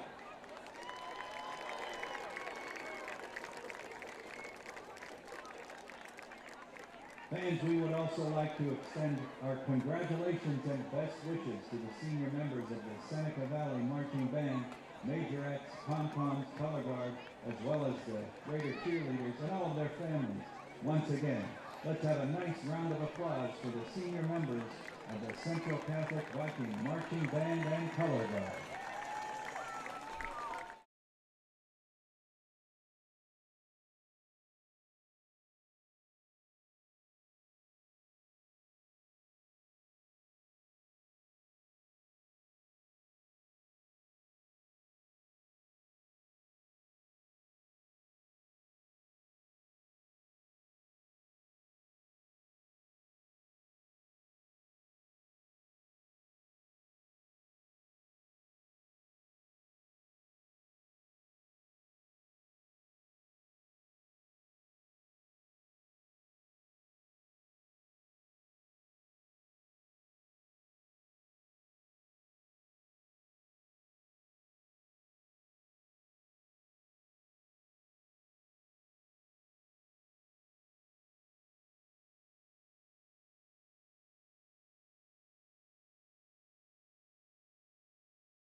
Welcome back to Gateway High School. Rick DeRubis, Kyle Templin along with you. And the biggest story of halftime, congratulations to all of the senior members of the marching band and cheerleader flags, all that stuff. We appreciate it. Never underestimate the power of the band on a Friday night.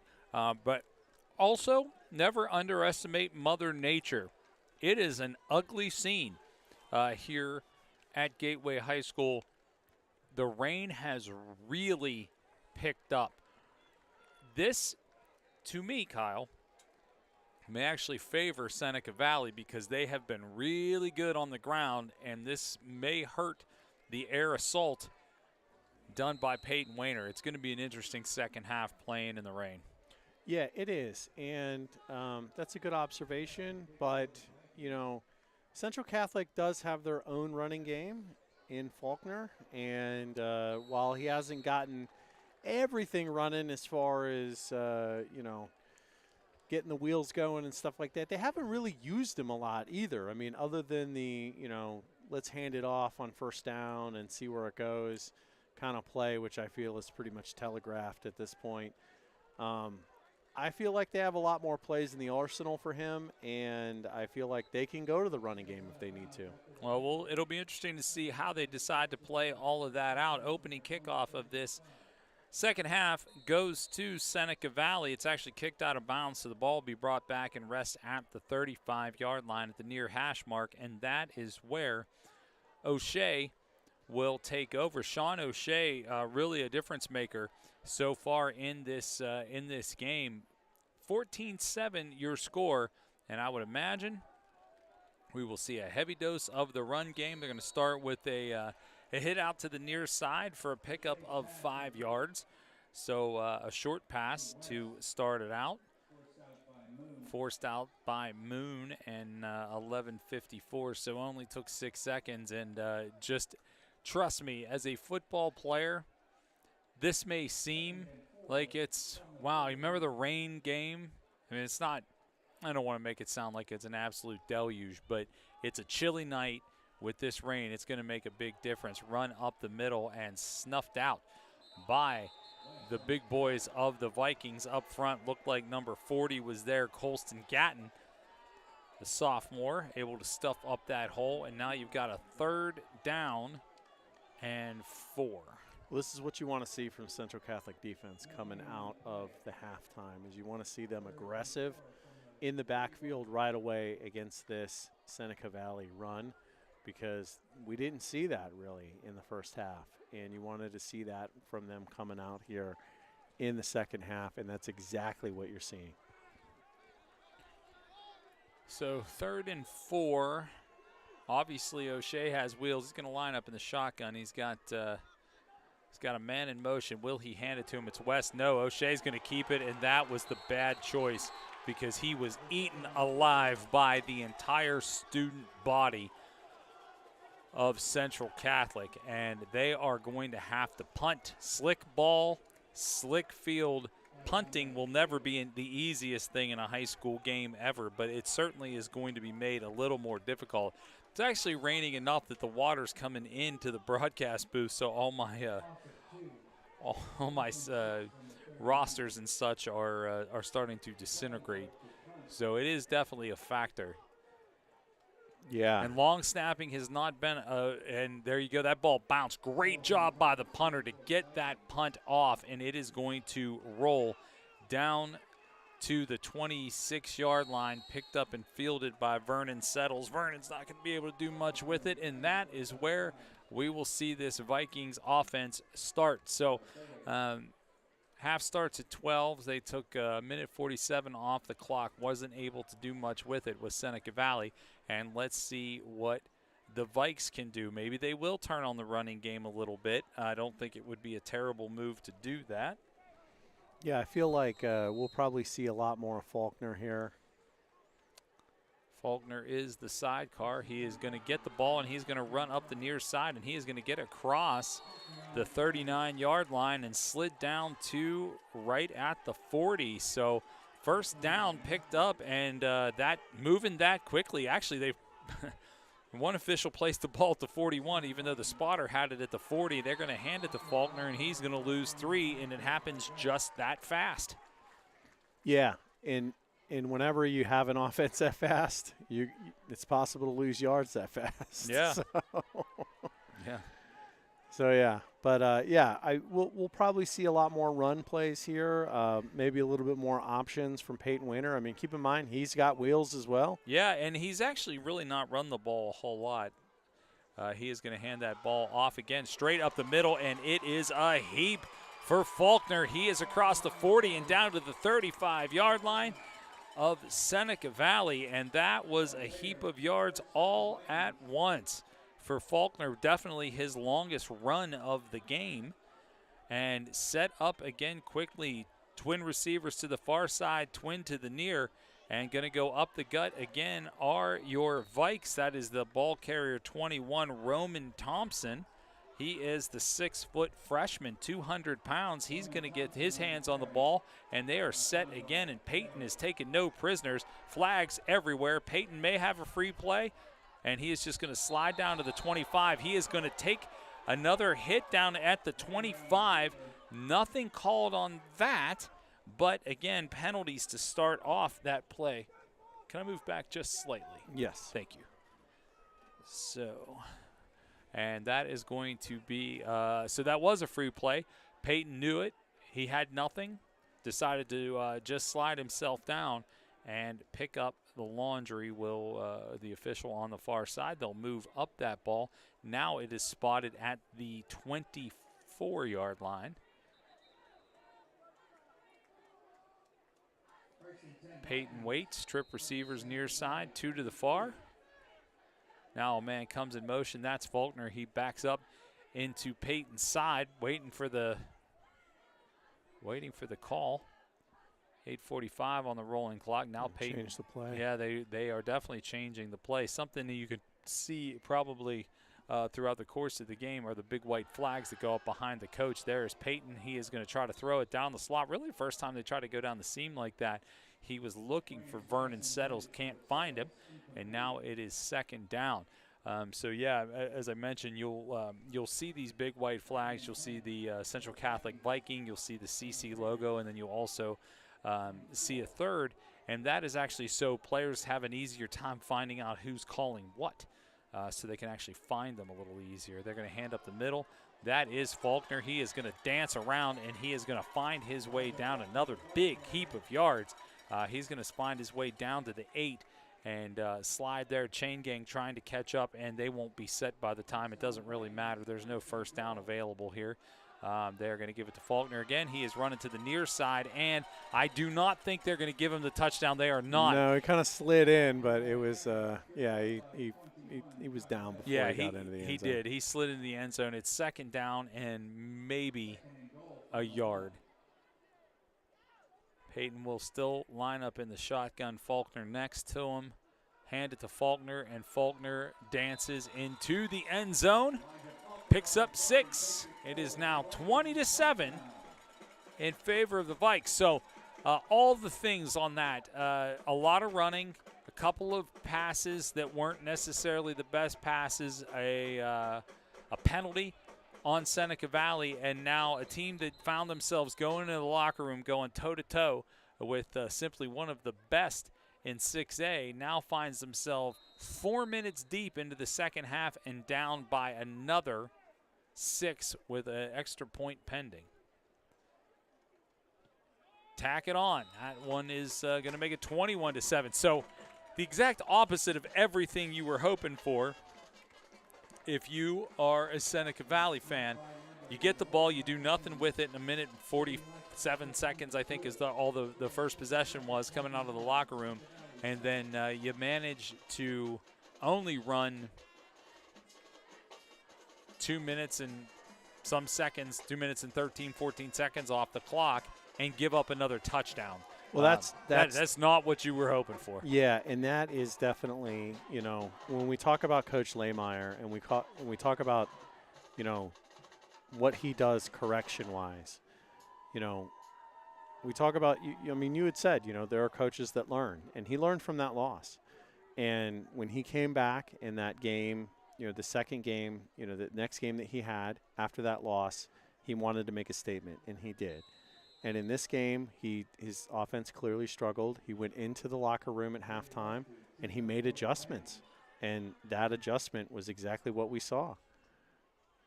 Here comes the kick. It's going to skid across this wet turf, and it's going to be fielded at the 10 on the way up, and absolutely got rocked.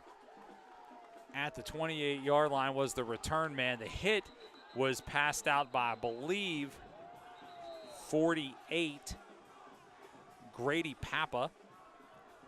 And that player is down, and he probably got the wind knocked out of him. I don't want to speculate. Let's go ahead and take a break while that player is getting attended to, and we'll be back.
Welcome back. Happy to report the down player didn't catch the number, but he was the return man on that kickoff, able to get up and walk off of his own power. Again, speculation only, but I think he got the wind knocked out of him from the hit that he took on from Grady Papa. And now we've got the Raiders starting their drive at the 26-yard line, 27-yard line. And they're going to have to the clock is not a factor necessarily, but what they do with it and picking up first downs will be first play of the drive. An out route for about a 6-yard gain to the far side stops the clock. 7:48. Does look like the rain is slowing a little bit, but I would imagine, I've never played on this particular field, but it does look like it is getting slick. Yeah, it'll be interesting to see here what Seneca Valley does as far as their gameplay here. I mean, I know that the theory is that now that you're down by 2 scores, you want to go more to the pass, but I really think that you should stick with the run. No, I agree. Absolutely. They are going to pass, and they are going to find a receiver. He is open and does catch it. That is a guy whose name we've called quite a bit, Kyle West. But I agree. You're at a double-edged sword here because you're down by 14, but you cannot afford to give the ball back. Right. So what you have to do is at least grind out a score here on the ground, kill some of this third quarter clock, which is running at 7:10. And you're 3rd down and 2, so I think you absolutely run the ball here, especially with the way they've done it. Quarterback's going to keep it. Yep, and he is going to pick up that first down with just enough. But that is the best case scenario for them, I think. Pick up the first down. You're going to take more time off the clock, and you're going to keep the ball out of Central's possession. Yeah, I mean, like I said, that seems to be like I know, like I said, I know that the theory is always when you're down by 2 scores, it's let's start lighting up the pass game, and I get it, I do. It's a desperation, thing there in order to get back into the game, but I really believe that when you're running the ball that effectively, you should just stick with what's working for you. Well, that is what the plan looks to be. They're going to run a draw play right up the middle, and O'Shea, nice job, and he's probably going to get in.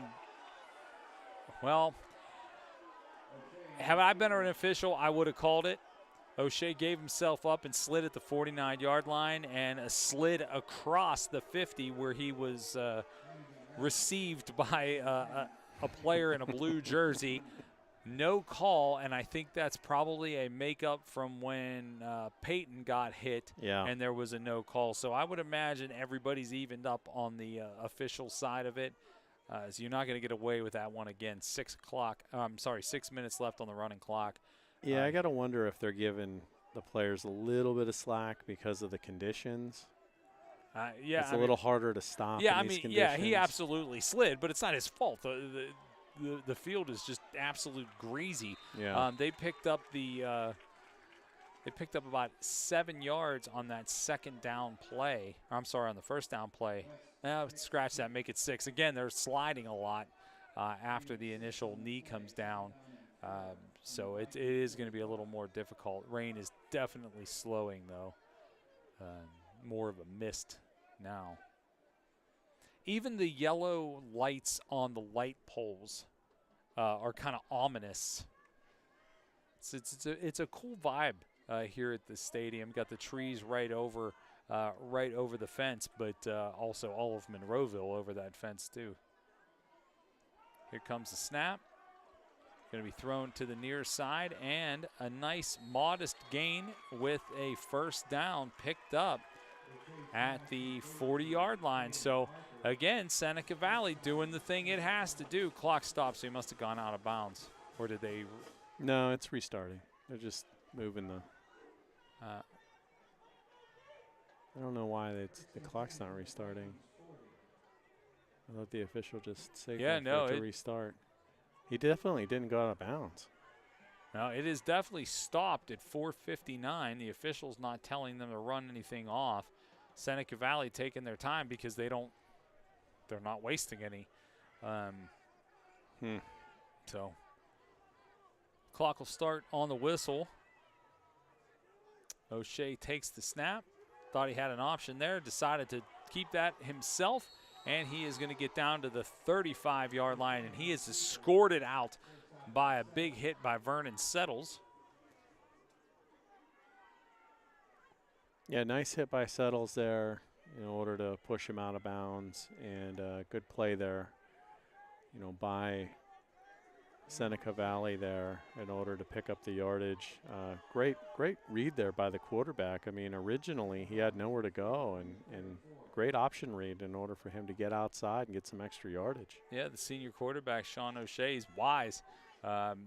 He really hasn't made too many mistakes outside of that fumble that was picked up by Cole Sullivan. It has been mistake-free and honestly really heady plays by him. He's got it again, and he is going to take it again. And he slipped. I think it was a combination of his own guy. It was a few things. His own guy got pushed back into him, and you're right. I think he ultimately did slip, but Ty Uhas is just manhandling people, and I think he threw that offensive lineman back into his own quarterback. Yeah, I mean, that's fair to say. And, yeah, I mean, he had nowhere to go. It's a tight space for the quarterback to run in there. And he was trying to back up there because the hole closed up on him because of, Ty Uhas closed that hole in a hurry. Yeah, he was not having it. And he tried to make an option for himself, which is what that quarterback looks like he's really good at. But he slipped up and fell down, and unfortunately that play went nowhere. We're going to take a timeout as well. There's one on the field, and we'll be back in 30 seconds.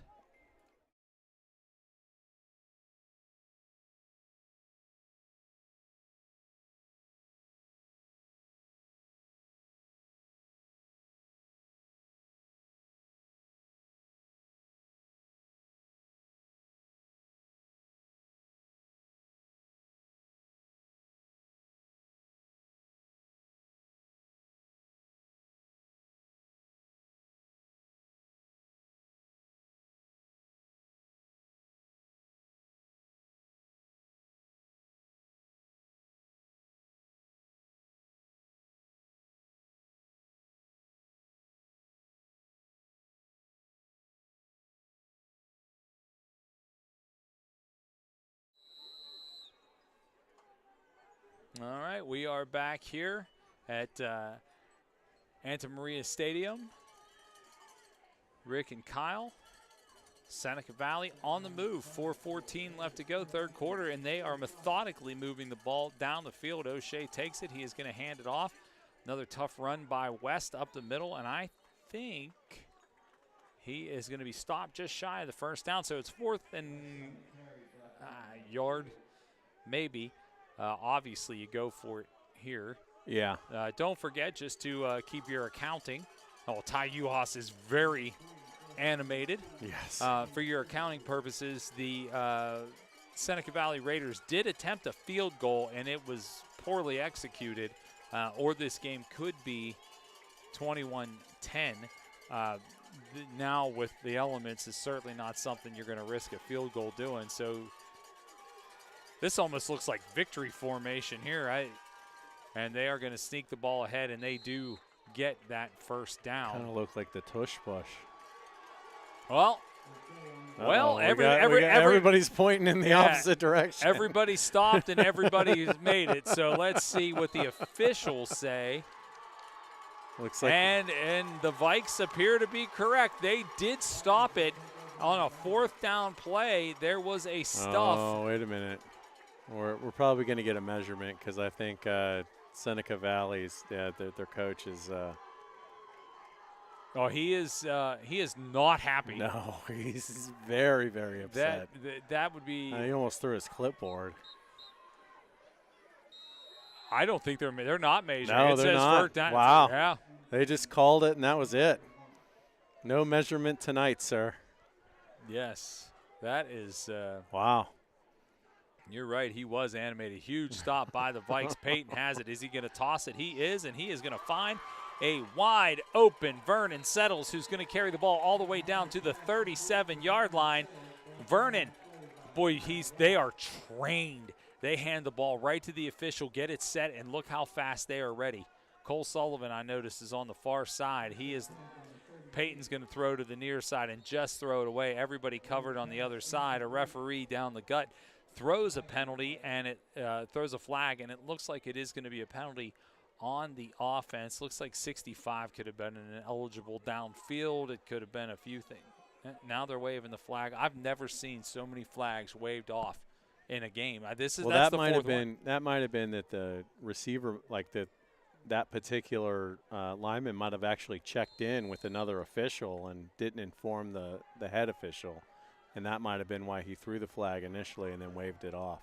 Perhaps because it was and we've got Faulkner up the middle, and he's got some room. He is across the 30, the 25, 15, and down to the 11-yard line. Another injured player out there for Seneca Valley. I don't know if he got run over. It wasn't by Faulkner. It looks like it's number 8, Channingsworth.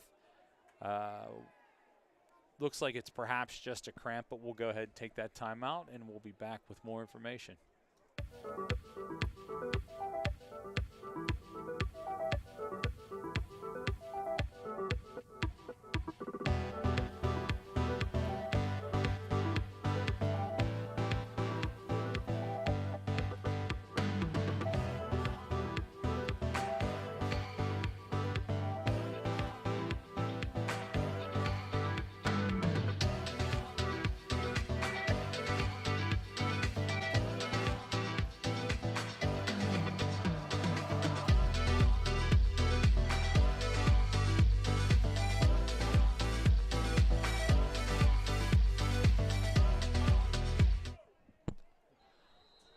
Welcome back. It was Channingsworth, the injured player, able to walk off under his own power, so that's good. Wayner has it. He's looking for the end zone, and he will find a wide open Peter Gonzalez for 6 more. Pistol Pete. It's just that fast.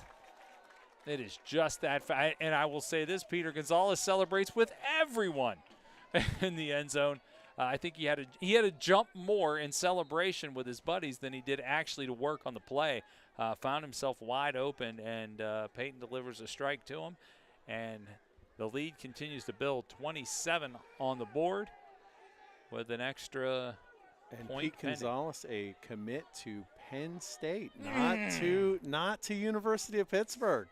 That had to have been an awkward conversation at the dinner table. I would imagine. I wish I didn't see Pistol Pete. It goes through. I haven't seen him since last season, but I don't think I'd ask too much about the interpersonal workings of that. But I know as a Pitt alumni and proud Panther fan, I don't love it, but I am extremely happy for him. Good for him, and seeing so many of these guys go to the next level to Power 5 schools.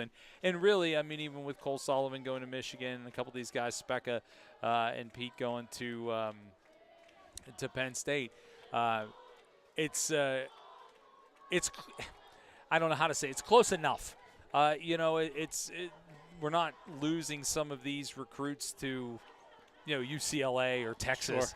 Sure. These are schools that we'll be able to watch them grow at, on TV pretty much every week, and that's pretty exciting for the fan base and certainly for their families. Well, these kids get to play against each other too, which is really that's exciting. The cool. Yeah, I mean, seriously, I mean, someday that's great for the kids. Someday you're gonna be able to see, Cole Sullivan and Specca and Peter Gonzalez meet at the 50-yard line in Happy Valley or at the Big House, and you're like, it's cool for us too to be able to call the games of these guys and then watch them play on Saturdays. Here comes the kickoff. It is going to go into the end zone, not going to return it, and they will bring the ball out to the 25. But yeah, I mean it's fun, So not to dip too much into our personal lives, but on Sunday, a bunch of us get together and watch football, and we talk about the kids whose games we called on Fridays that we watched on Saturday while we're looking at Sunday, and Sky Moore being one of those guys that a lot of us had at Shady Side Academy. There's plenty of guys had made it in the NFL. I mean, some of us been around so long, called a lot of games for Woodland Hills over the years and at the Wolverina. Jeanette? Conveniently located down the road is the Wolverina. But it's fun for us too. Yeah, a lot of great players have come out of the to the WPIAL and the PIAA, and so And that is a good defense there by the Vikings up the middle, and knocking that pass down. It looked like it was 46 Chase Hurd, or was it Specca? No, it was 16 Specca.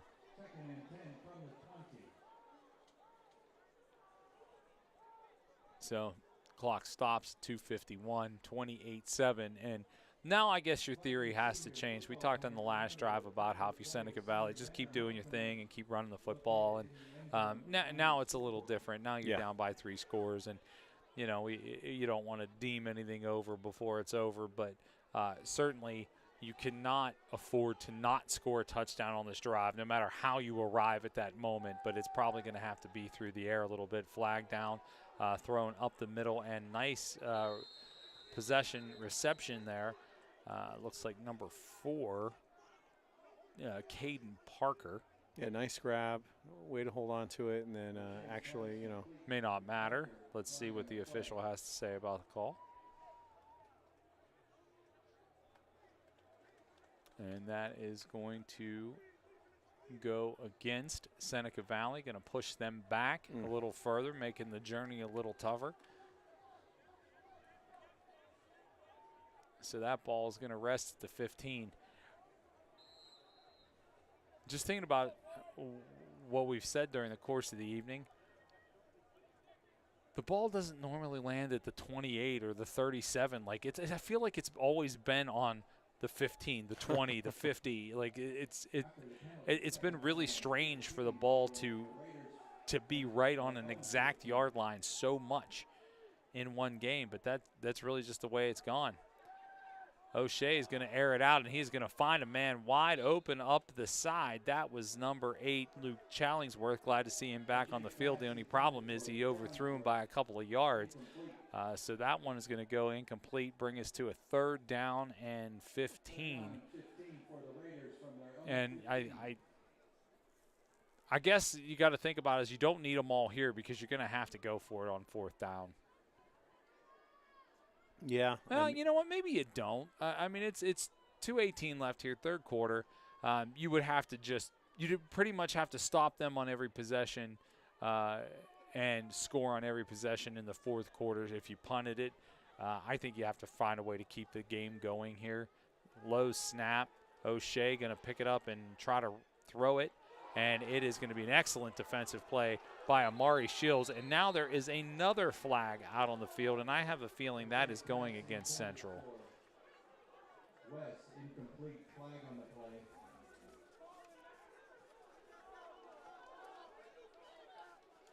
And they are marching that ball ahead, so. Yeah.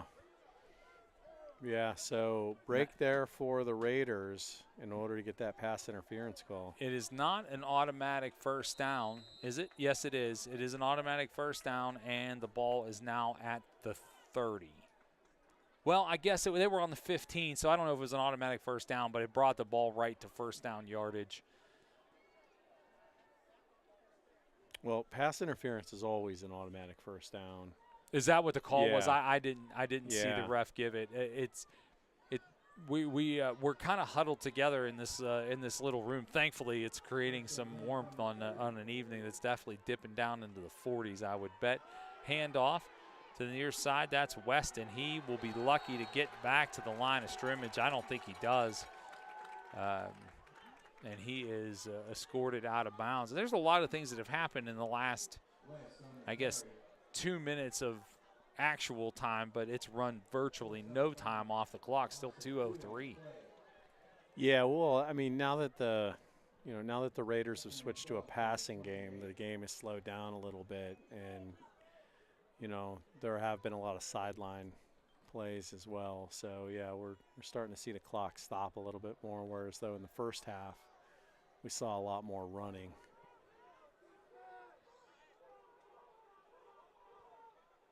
O'Shea has him set, and he is going to take off with it, and he is going to get across the 35 and almost to the 40. Not quite, so he's going to be a couple yards short of the first down, take us to third down and 2, probably. Third down and 3. And again, it's not something you have to get all the yards at once. Although they haven't had really any problems picking up 2 and 3 yards when they've needed them to keep drives going. No, the Raiders have actually been really good on third down, mostly for the most part during the game. So, I mean, if you're the Raiders, I mean, even though the score is not in your favor, I mean, as far as picking up yardage on third down, you have to be pretty confident in your offense. And I think that, I was going to say, I think that they should be adjustments made on the defensive side. They're going to hand it, or he is going to keep it. That is O'Shea. He goes nowhere. In fact, he may have gone backwards a yard, so now you're 4th and 4. And they're going to send out the punt unit. I guess maybe the coach doesn't see the same desperation that as I see up here in the booth. And I get it. You're pretty deep in your own territory. You're not quite to midfield. You're at the 38-yard line. So I get the idea. I get the theory here. I just think it's really hard to assume that you're going to score on every possession that you might get in the fourth quarter and stop Central on every possession that they would get to even this up. They do kick the ball, in fact, and it is a high spiral, and it is going to take a Raider bounce out to the 26-yard line. That's where Peyton Wayner and the team will take over with 1:07 left in the third. Yeah, I think that I agree with you. I think that's a mistake. I think that you have to be aggressive against this Central Catholic team, and I think you should have went for it on fourth down. I know that's a huge gamble, but I think that he should have went for it on fourth down because I can assure you right now, Coach Lehmeyer is definitely going to come out with a home run play here in one of these 3 downs. Yeah, he is going to think about going deep for sure. There is Faulkner up the middle. But the theory I have more so even than just that is you kind of – and it's easy to second guess. It's certainly easy to sit up here in the dry, warm booth and not down on the field. But I guess I didn't love the call. Yeah. O'Shea keeping the ball on that was, to me, a little predictable. Here goes Peyton down the middle, and he is going to find a open receiver. It's Vernon Settles at the 50 who catches it and then sends somebody for a ride and picks up a few additional yards. So that ball is now at the 47-yard line. They are lined up, set, and ready to go again. Peyton takes the snap. He's looking downfield. He shakes off. That is going to be, it doesn't matter what happens there. He just throws it out of bounds, but it is going to be a hold. And now you've got, oh, there's going to be two. Yeah, well, there's going to be a hold and there's going to be a personal foul. Well, there's might be three because I'm pretty sure that the coach just picked up a penalty as well. That's what I mean. That's going to be the personal foul on the coach. All right, so let's digest all of what is happening here. By the way, there's only 29 seconds left here in the third. So we've got a meeting of the officials. We certainly are going to see a hold. And then I think we'll see a bench unsportsmanlike. Hold offense.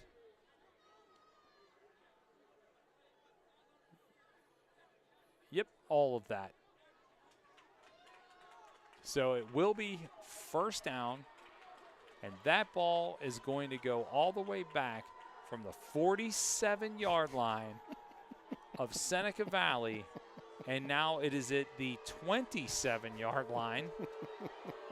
And I don't know if you can hear it at home. Yeah, the Viking fans are not happy with the calls, but I don't know what coach said. I can't reference any of that, but I definitely saw the hold, and it was there. So I don't think that's what anybody's contesting. No, the hold I think everybody saw, but you and I both saw the flag go up as soon as the coach walked over to the official. Absolutely. And it was automatic. Yeah, it was fast. So first down and a country mile, and you've got a pickup of a few by Vernon Settles from the pass from Peyton. 23 seconds left to go. He was pushed out of bounds, so the clock stopped. I'd imagine they could probably fit 3 plays in 23 seconds if they put their minds to it, but I don't see they'd be in any hurry to do that. Ball put in the belly of Faulkner. He's going to get across the 40 and down to the 46-yard line, 45-yard line. And that is probably how this quarter will end. Although there's still 9 seconds. Peyton looking, and I don't think they're going to force anything. No, I don't think they're going to run a play here. Nope. They're telling everybody to get back because there's 40 players in the coaching box. Now it is official. The third quarter has come to an end. It's 28-7 here at Gateway High School. Rick and Kyle will be back with the fourth quarter in just a few minutes. At Central Catholic, being connected takes on a deeper meaning. Since 1927, these hallowed hallways have been responsible for connecting young men and forging everlasting values. At Central Catholic, being connected means being part of a brotherhood. Men who may come from different backgrounds and have different interests, but men who share a fundamental connection, the Central Catholic connection.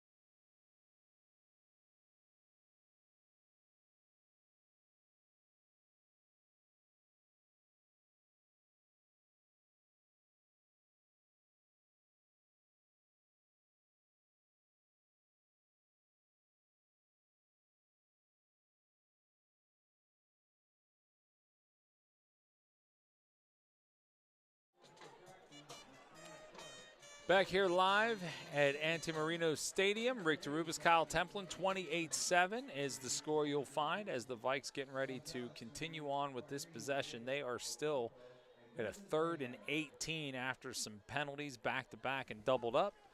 Peyton pulls the ball down, looking to throw. He is going to throw downfield. He is going to find a receiver and pick up about 9 yards. He finds Vernon on the far side. So now you're 4th down and 9, 10. Back to the original line of scrimmage. Yeah, I mean, your midfield. originally, they were like, what, first and like 30-something. I mean, they needed a passport in order to. Well, they appear to be going for it. Yeah, why not? And they're trying to get. I was going to say, I think they might be trying to draw them off. See if they can pick up a free 5, but.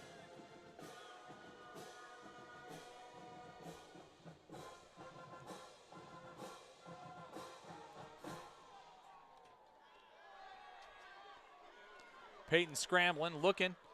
He is going to find Peter Gonzalez wide open.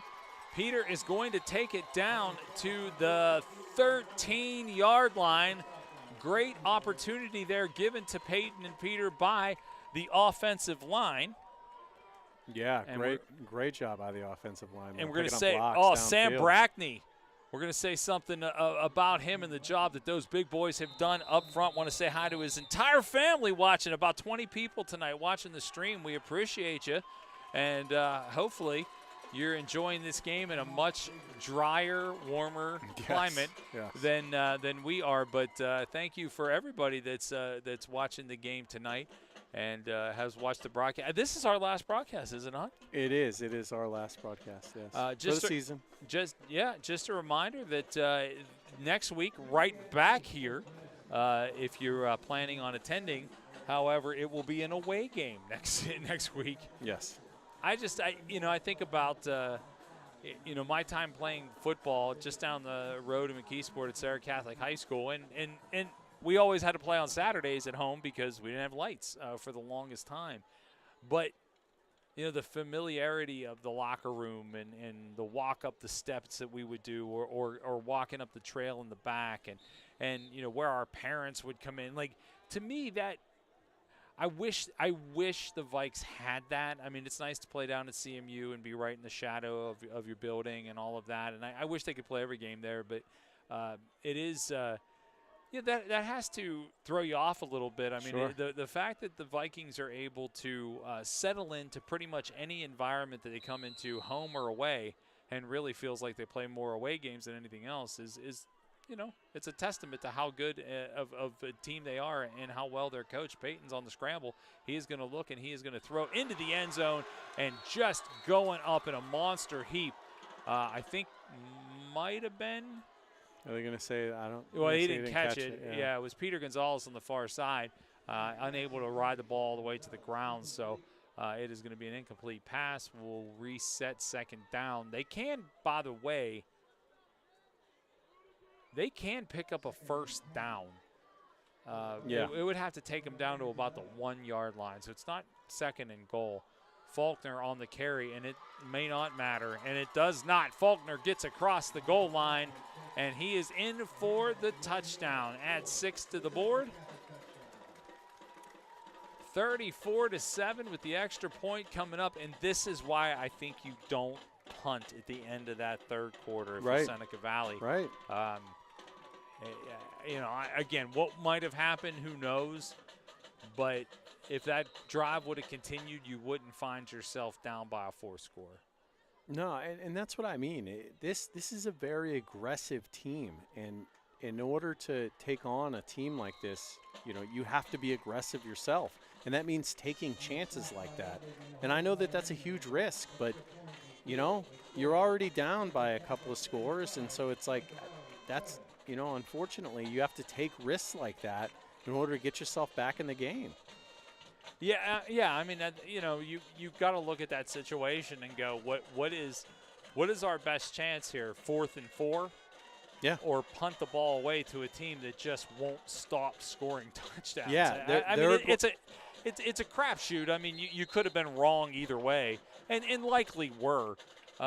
This team scores a lot of points, and keeping that ball away is the best way to do it. Yeah, Central Catholic, again, at the beginning of the season, they ran up the score in the first half, and then they were notorious for putting in, their second string and third string guys in the second half. And they did that until they lost their first game because that bit them. And then now they're not doing that anymore. Well, they may think about it because the rain is starting to pour down again. And misplayed at the goal line, picked up by the return man, and he is going to get absolutely stuffed at the 14-yard line. And that was number 27, Luke West. No idea if he is related to 21, but certainly 21 West has done a ton in tonight's ball game. I do believe the band might be playing Rage Against the Machine, which I believe absolutely am in favor of. Also, hats off to the Seneca band. We were talking about it up here. They are great band. Fantastic. Great band. Yes. Yes, they are. And congratulations again to all the band members at Central Catholic and Oakland Catholic that are seniors tonight, able to celebrate with their friends and family on the field. Looks like we're going to get a timeout here. Yeah, it looks like it. We'll take a timeout, too. We'll come back.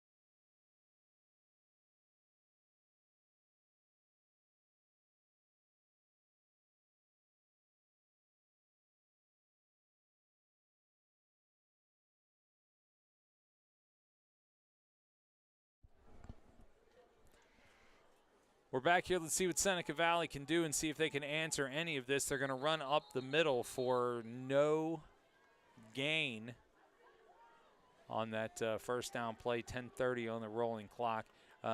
Doing these games for, we've been doing high school games for as long as I really pretty much had been out of high school and into college. And we meet so many interesting people along the way.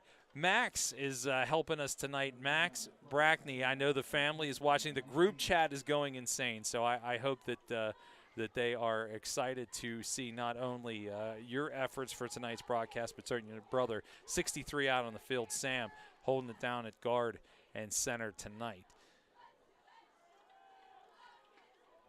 Nice strike. Oh, man, everything. He would have been gone everything, if he would have caught that. Yeah, everything there but the finish for number 7, Sean O'Shea. He hit the man wide open. I think that was number 24, Luke Solano, the senior wide receiver, and just unable to hold it in. Solano got a beat on him, though. I mean, they were – yeah. He was cooked. Yeah.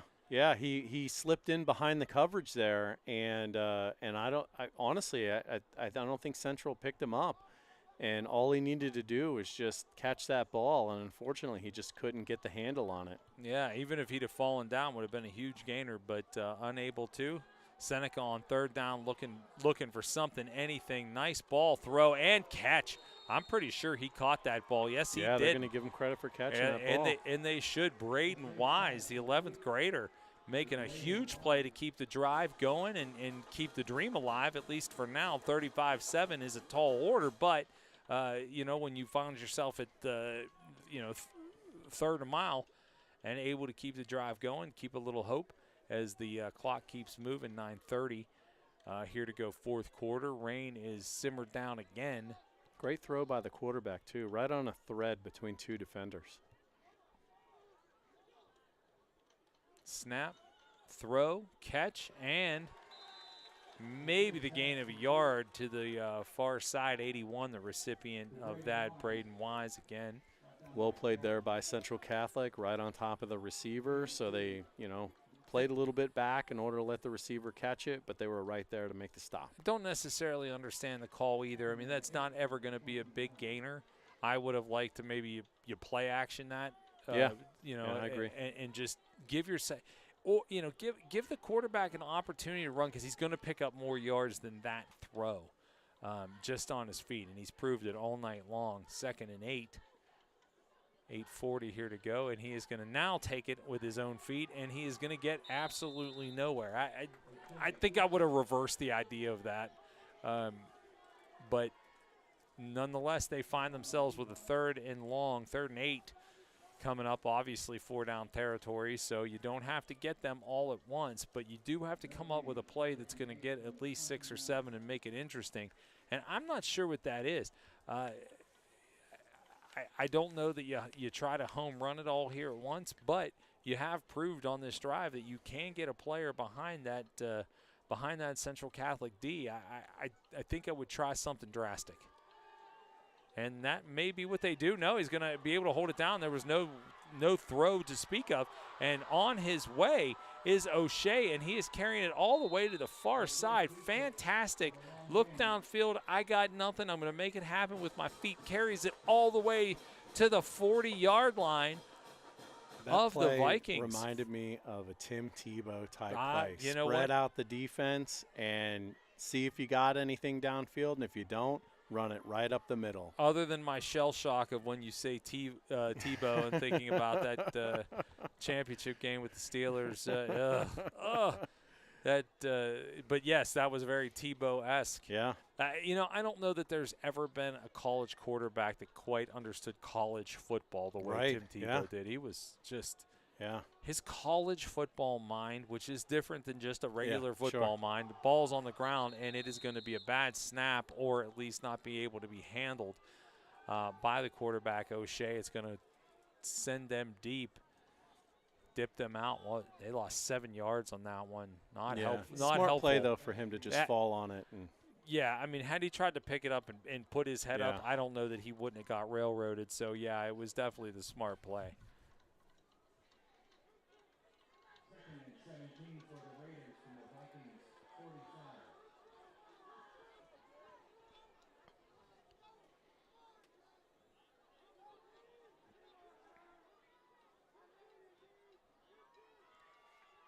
Waiting for the snap.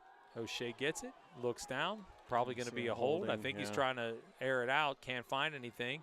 Cole Sullivan on that play, he's going to find the guy downfield, down to the 17-yard line. And sportsmanlike, too, on the other side. Yeah, so there's some things coming. But watching Cole, I don't know why I kind of singled him out on that play. Watching him pursue the quarterback was borderline terrifying. Yeah. I mean, that is football IQ, what he did there. Yeah, I mean, that's why he was pursued by one of the best college football programs in the nation right now.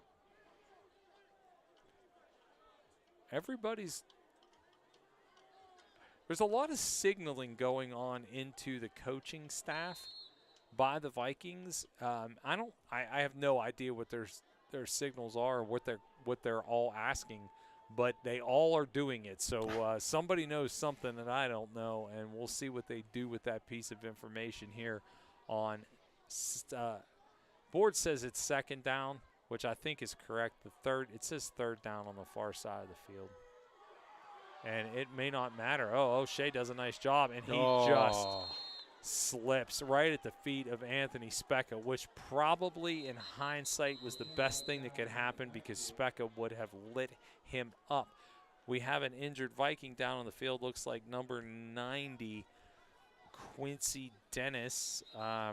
We'll take a break, and we'll come back and tell you what's going on with him.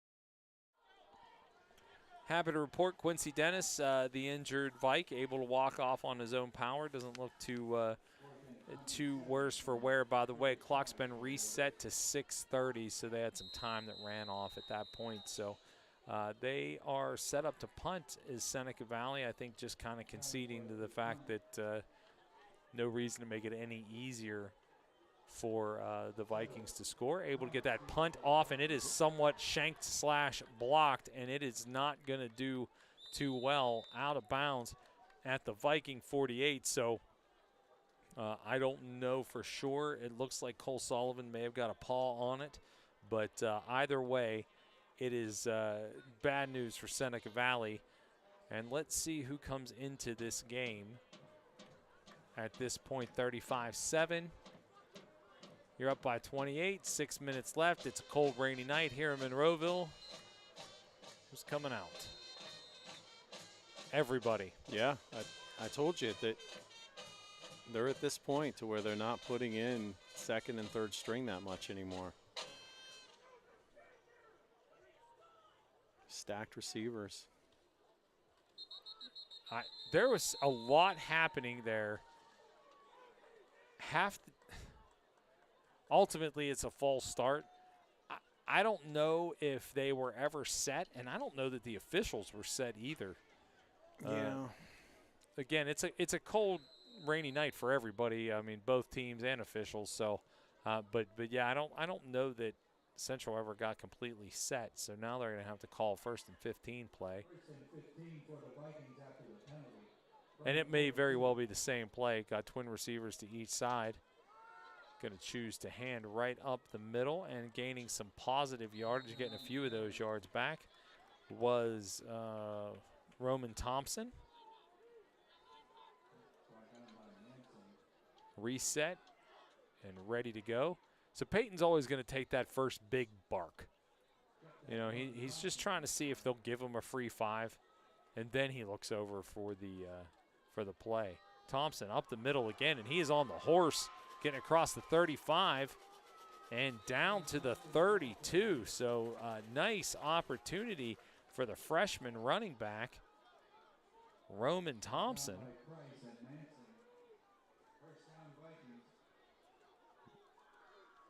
And if it ain't broke, don't fix it. Up the middle again is Thompson, and he is going to get ridden down to the 26-yard line on a second down or on a first down play.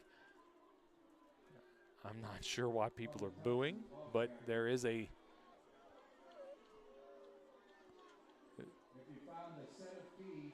some booing. I'm not sure what it is. Peyton got all the time in the world to throw. He's going to throw the far side, and he is going to find somebody wide open that's able to take the knee. Is that Jaden Thrift on the far side? So opportunity for Jaden to get into this game. Senior. I'm not sure if those are Seneca fans.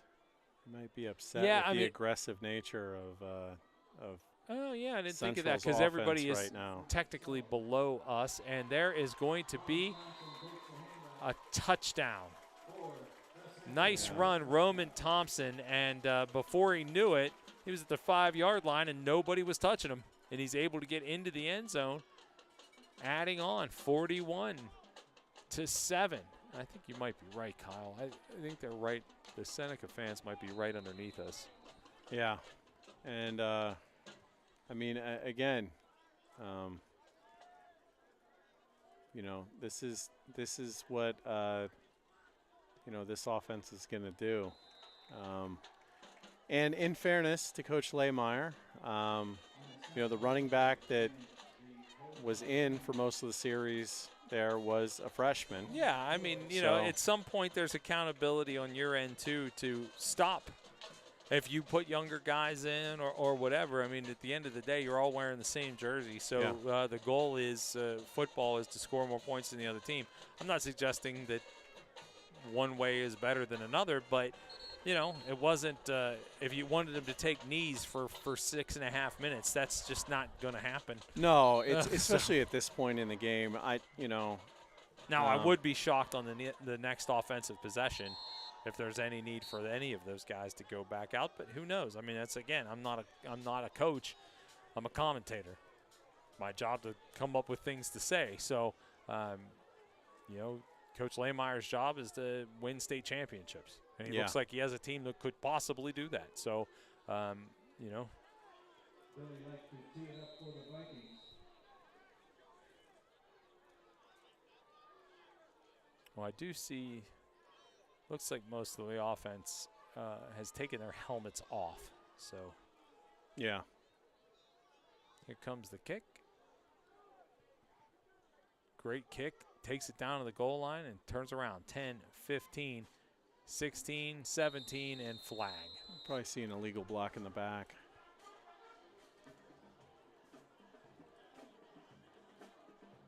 A lot of dancing. Oh, yeah.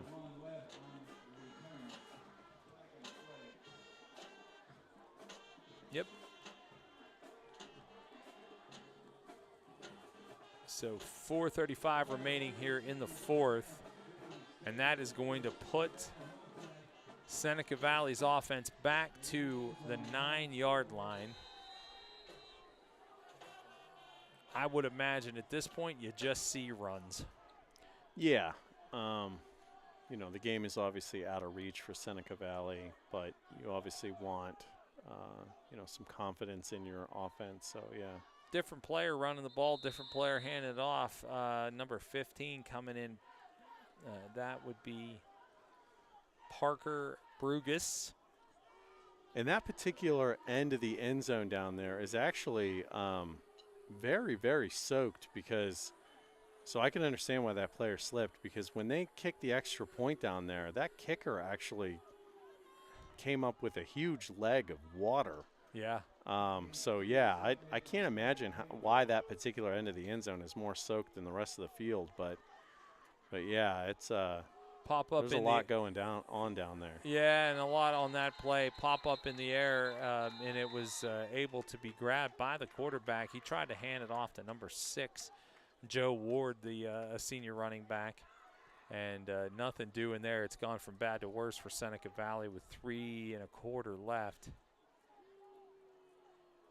Yeah, it's Now it's 3rd and 16. yeah. Yeah, at this point, you know, I mean, you really want to get some room down there.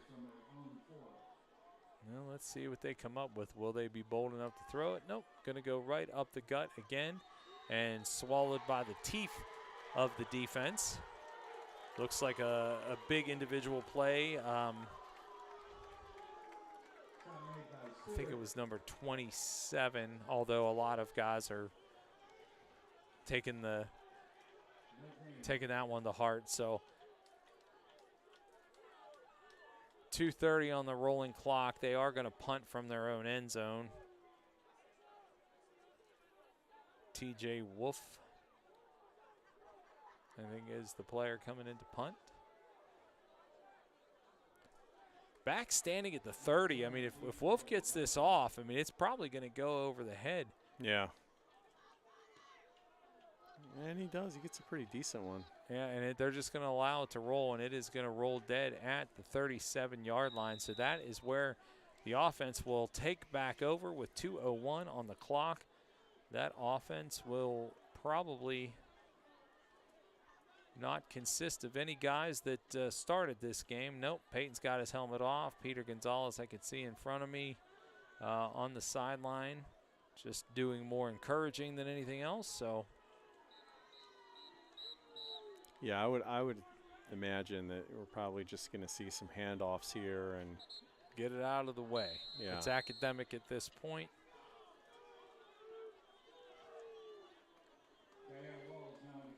We've got Walls coming in at quarterback, probably the heir apparent next year. The junior quarterback will come in and run the offense in these last minute 45. He's going to hand off up the gut to Stewart. Stewart will pick up a few. Stewart's a big boy. yes. Yeah. He's listed 5'11", 225, but I mean he's big. And the ball lost goes, the ball there. lost the ball. Again, slippery out there, does Walls, and there's 1:10 left on the clock, 3rd down. Well, that's interesting. Yeah, I think they're going to let them walk it off together on senior night. They're bringing all the seniors back out. That makes sense. Yeah, I think they're just going to let them take the final kneel downs. 3rd down and 11 for the Vikings from the 39. Yeah, it's 3rd and 11 from the 39. Peyton's going to take that kneel down. They do not need to run another play, and that is it. The seniors get to walk off this one together. Your final score, and there's still 25 seconds left, but everybody gathering on the field, 42-7. Seneca Valley did as many things right in the first half as I have seen any team really do against the Vikes this year. They came in with a good game plan. They did. Unfortunately, you can't make mistakes against a Central Catholic team, and they made just a few mistakes, and Coach Lehmeyer made them pay for it, and then that's when the game got out of hand. Yeah, I mean, the Vikes offense is kind of like the ocean, man. You can't turn your back on it, Nope. and I think Seneca, as soon as they started to make some of those plays or make some of those mistakes, it absolutely steamrolled them in the second half. They went in, 14-7 at halftime? Yeah, I mean, which is respectable. Absolutely. I would imagine around the state of PA and certainly around Western Pennsylvania, people saw that halftime score and went, what's happening here? You know, is Seneca coming on? They came in with a 3-game winning streak. And certainly they are a team on the rise. There's no doubt about that. But just ran into the offensive buzzsaw that we refer to as the Central Catholic Vikings here tonight. Next week back here, we will not be part of the broadcast. This is our last broadcast of the season, perhaps, at least from what we know so far. So we want to thank you for allowing us to be a part of your Friday night and be a part of the fabric of Western Pennsylvania Friday night high school football. It's always a pleasure from the entire broadcast team who absolutely knocked out of the park tonight. Seeing all the different camera angles and things that these guys do really is a remarkable team to be a part of. So we are very appreciative to them as well. Thank you to Rick Capretta for making sure that we are here and available to do these games for you. We're always happy to do that. So wrapping up, your final score, 42-7 here in Monroeville. For Kyle Templin, I'm Rick DeRubis. Have a good evening, a safe weekend, and please hail to Pitt. Good night, everyone.